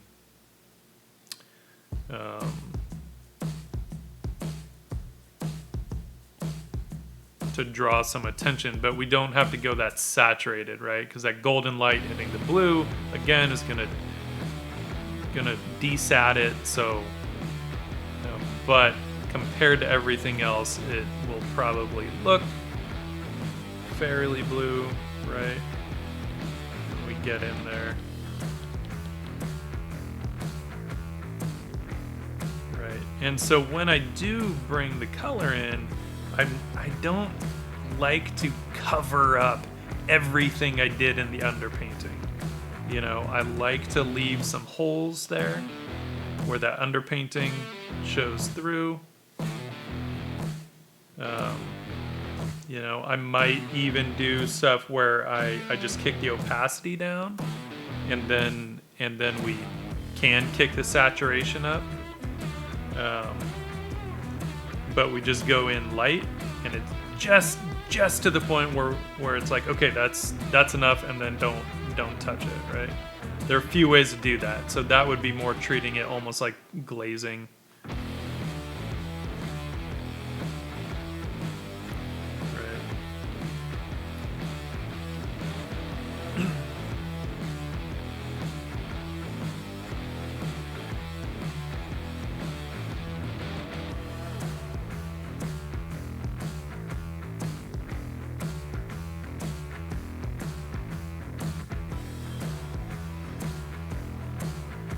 No, I don't think you're wrong, Burger Face. Yeah, the brushwork, because I know in Japan at least, they actually do a lot of writing with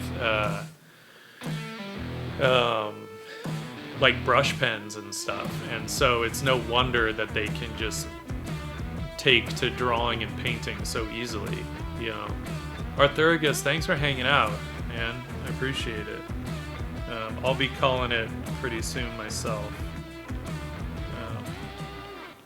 So, yeah. So, dude, that'll start looking dope when we start getting colors in here, right? That's gonna be fun. It's gonna be fun. Word. Word. I'm debating. I might throw in a little bit of like damage on the railing, right? Assuming that maybe they were in a skirmish. So you're going to have like musket fire going off and all that stuff. So I might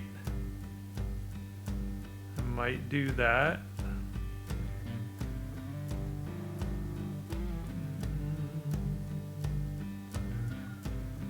So adjust this dude's silhouette a bit.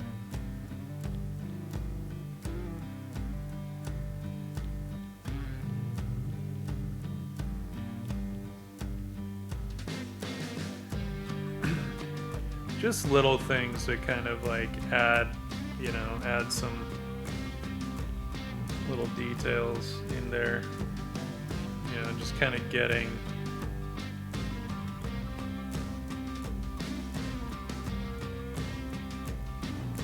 some damage so that it's not so perfect too. Like I don't want everything to be, all the wood to be perfectly planed, because I just don't think that was quite possible.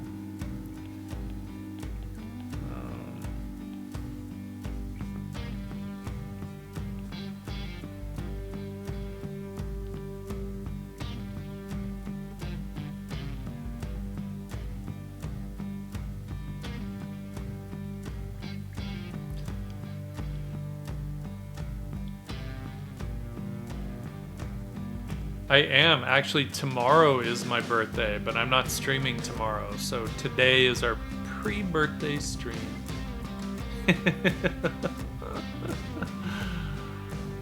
Yeah. Yeah.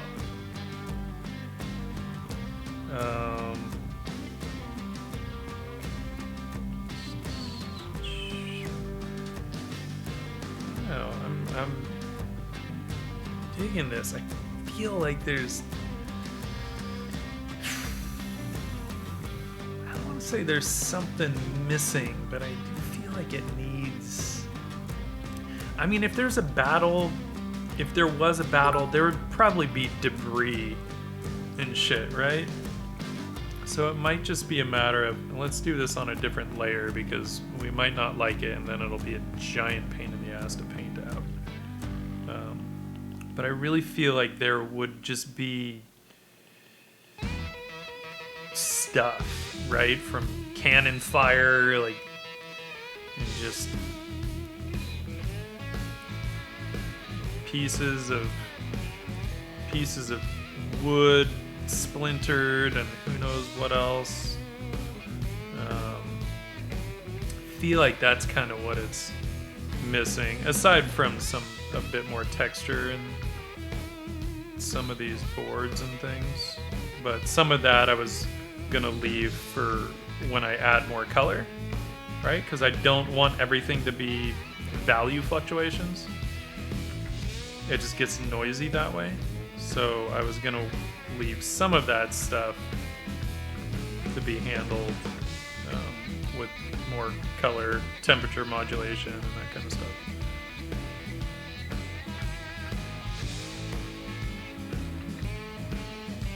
Yeah! Thanks, Else Dragoon. And thank you at 52, IT52. Yeah, my second quarantine birthday. By the way, Autumn, we're pushing dinner because Saturday is supposed to be cold. And I don't think we want to sit outside eating dinner when it's like 50-something degrees. So the following weekend is supposed to be warmer. So we're pushing it. Just FYI.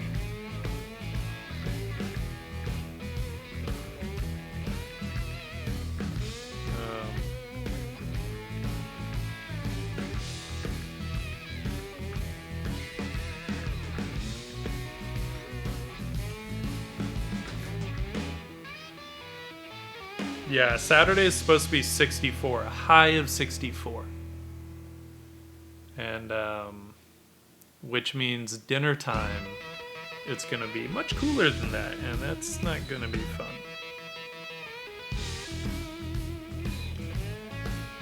Or that wouldn't be fun. Alright, let's see here.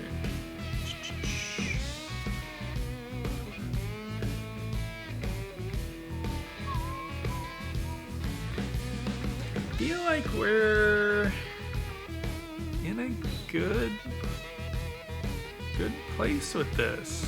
I can't really...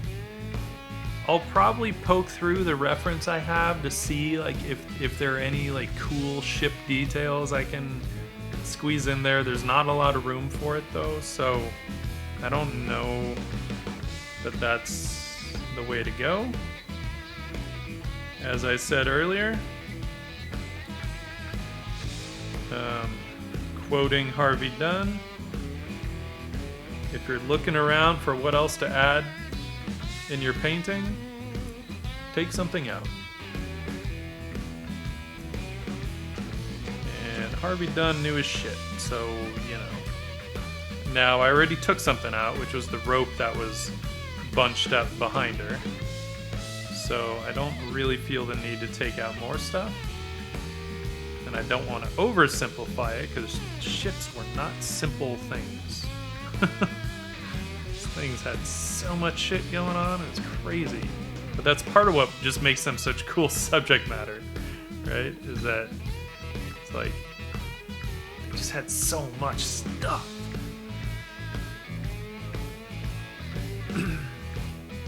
I hope so too, Else Dragoon. I will do my best to make an awesome latte.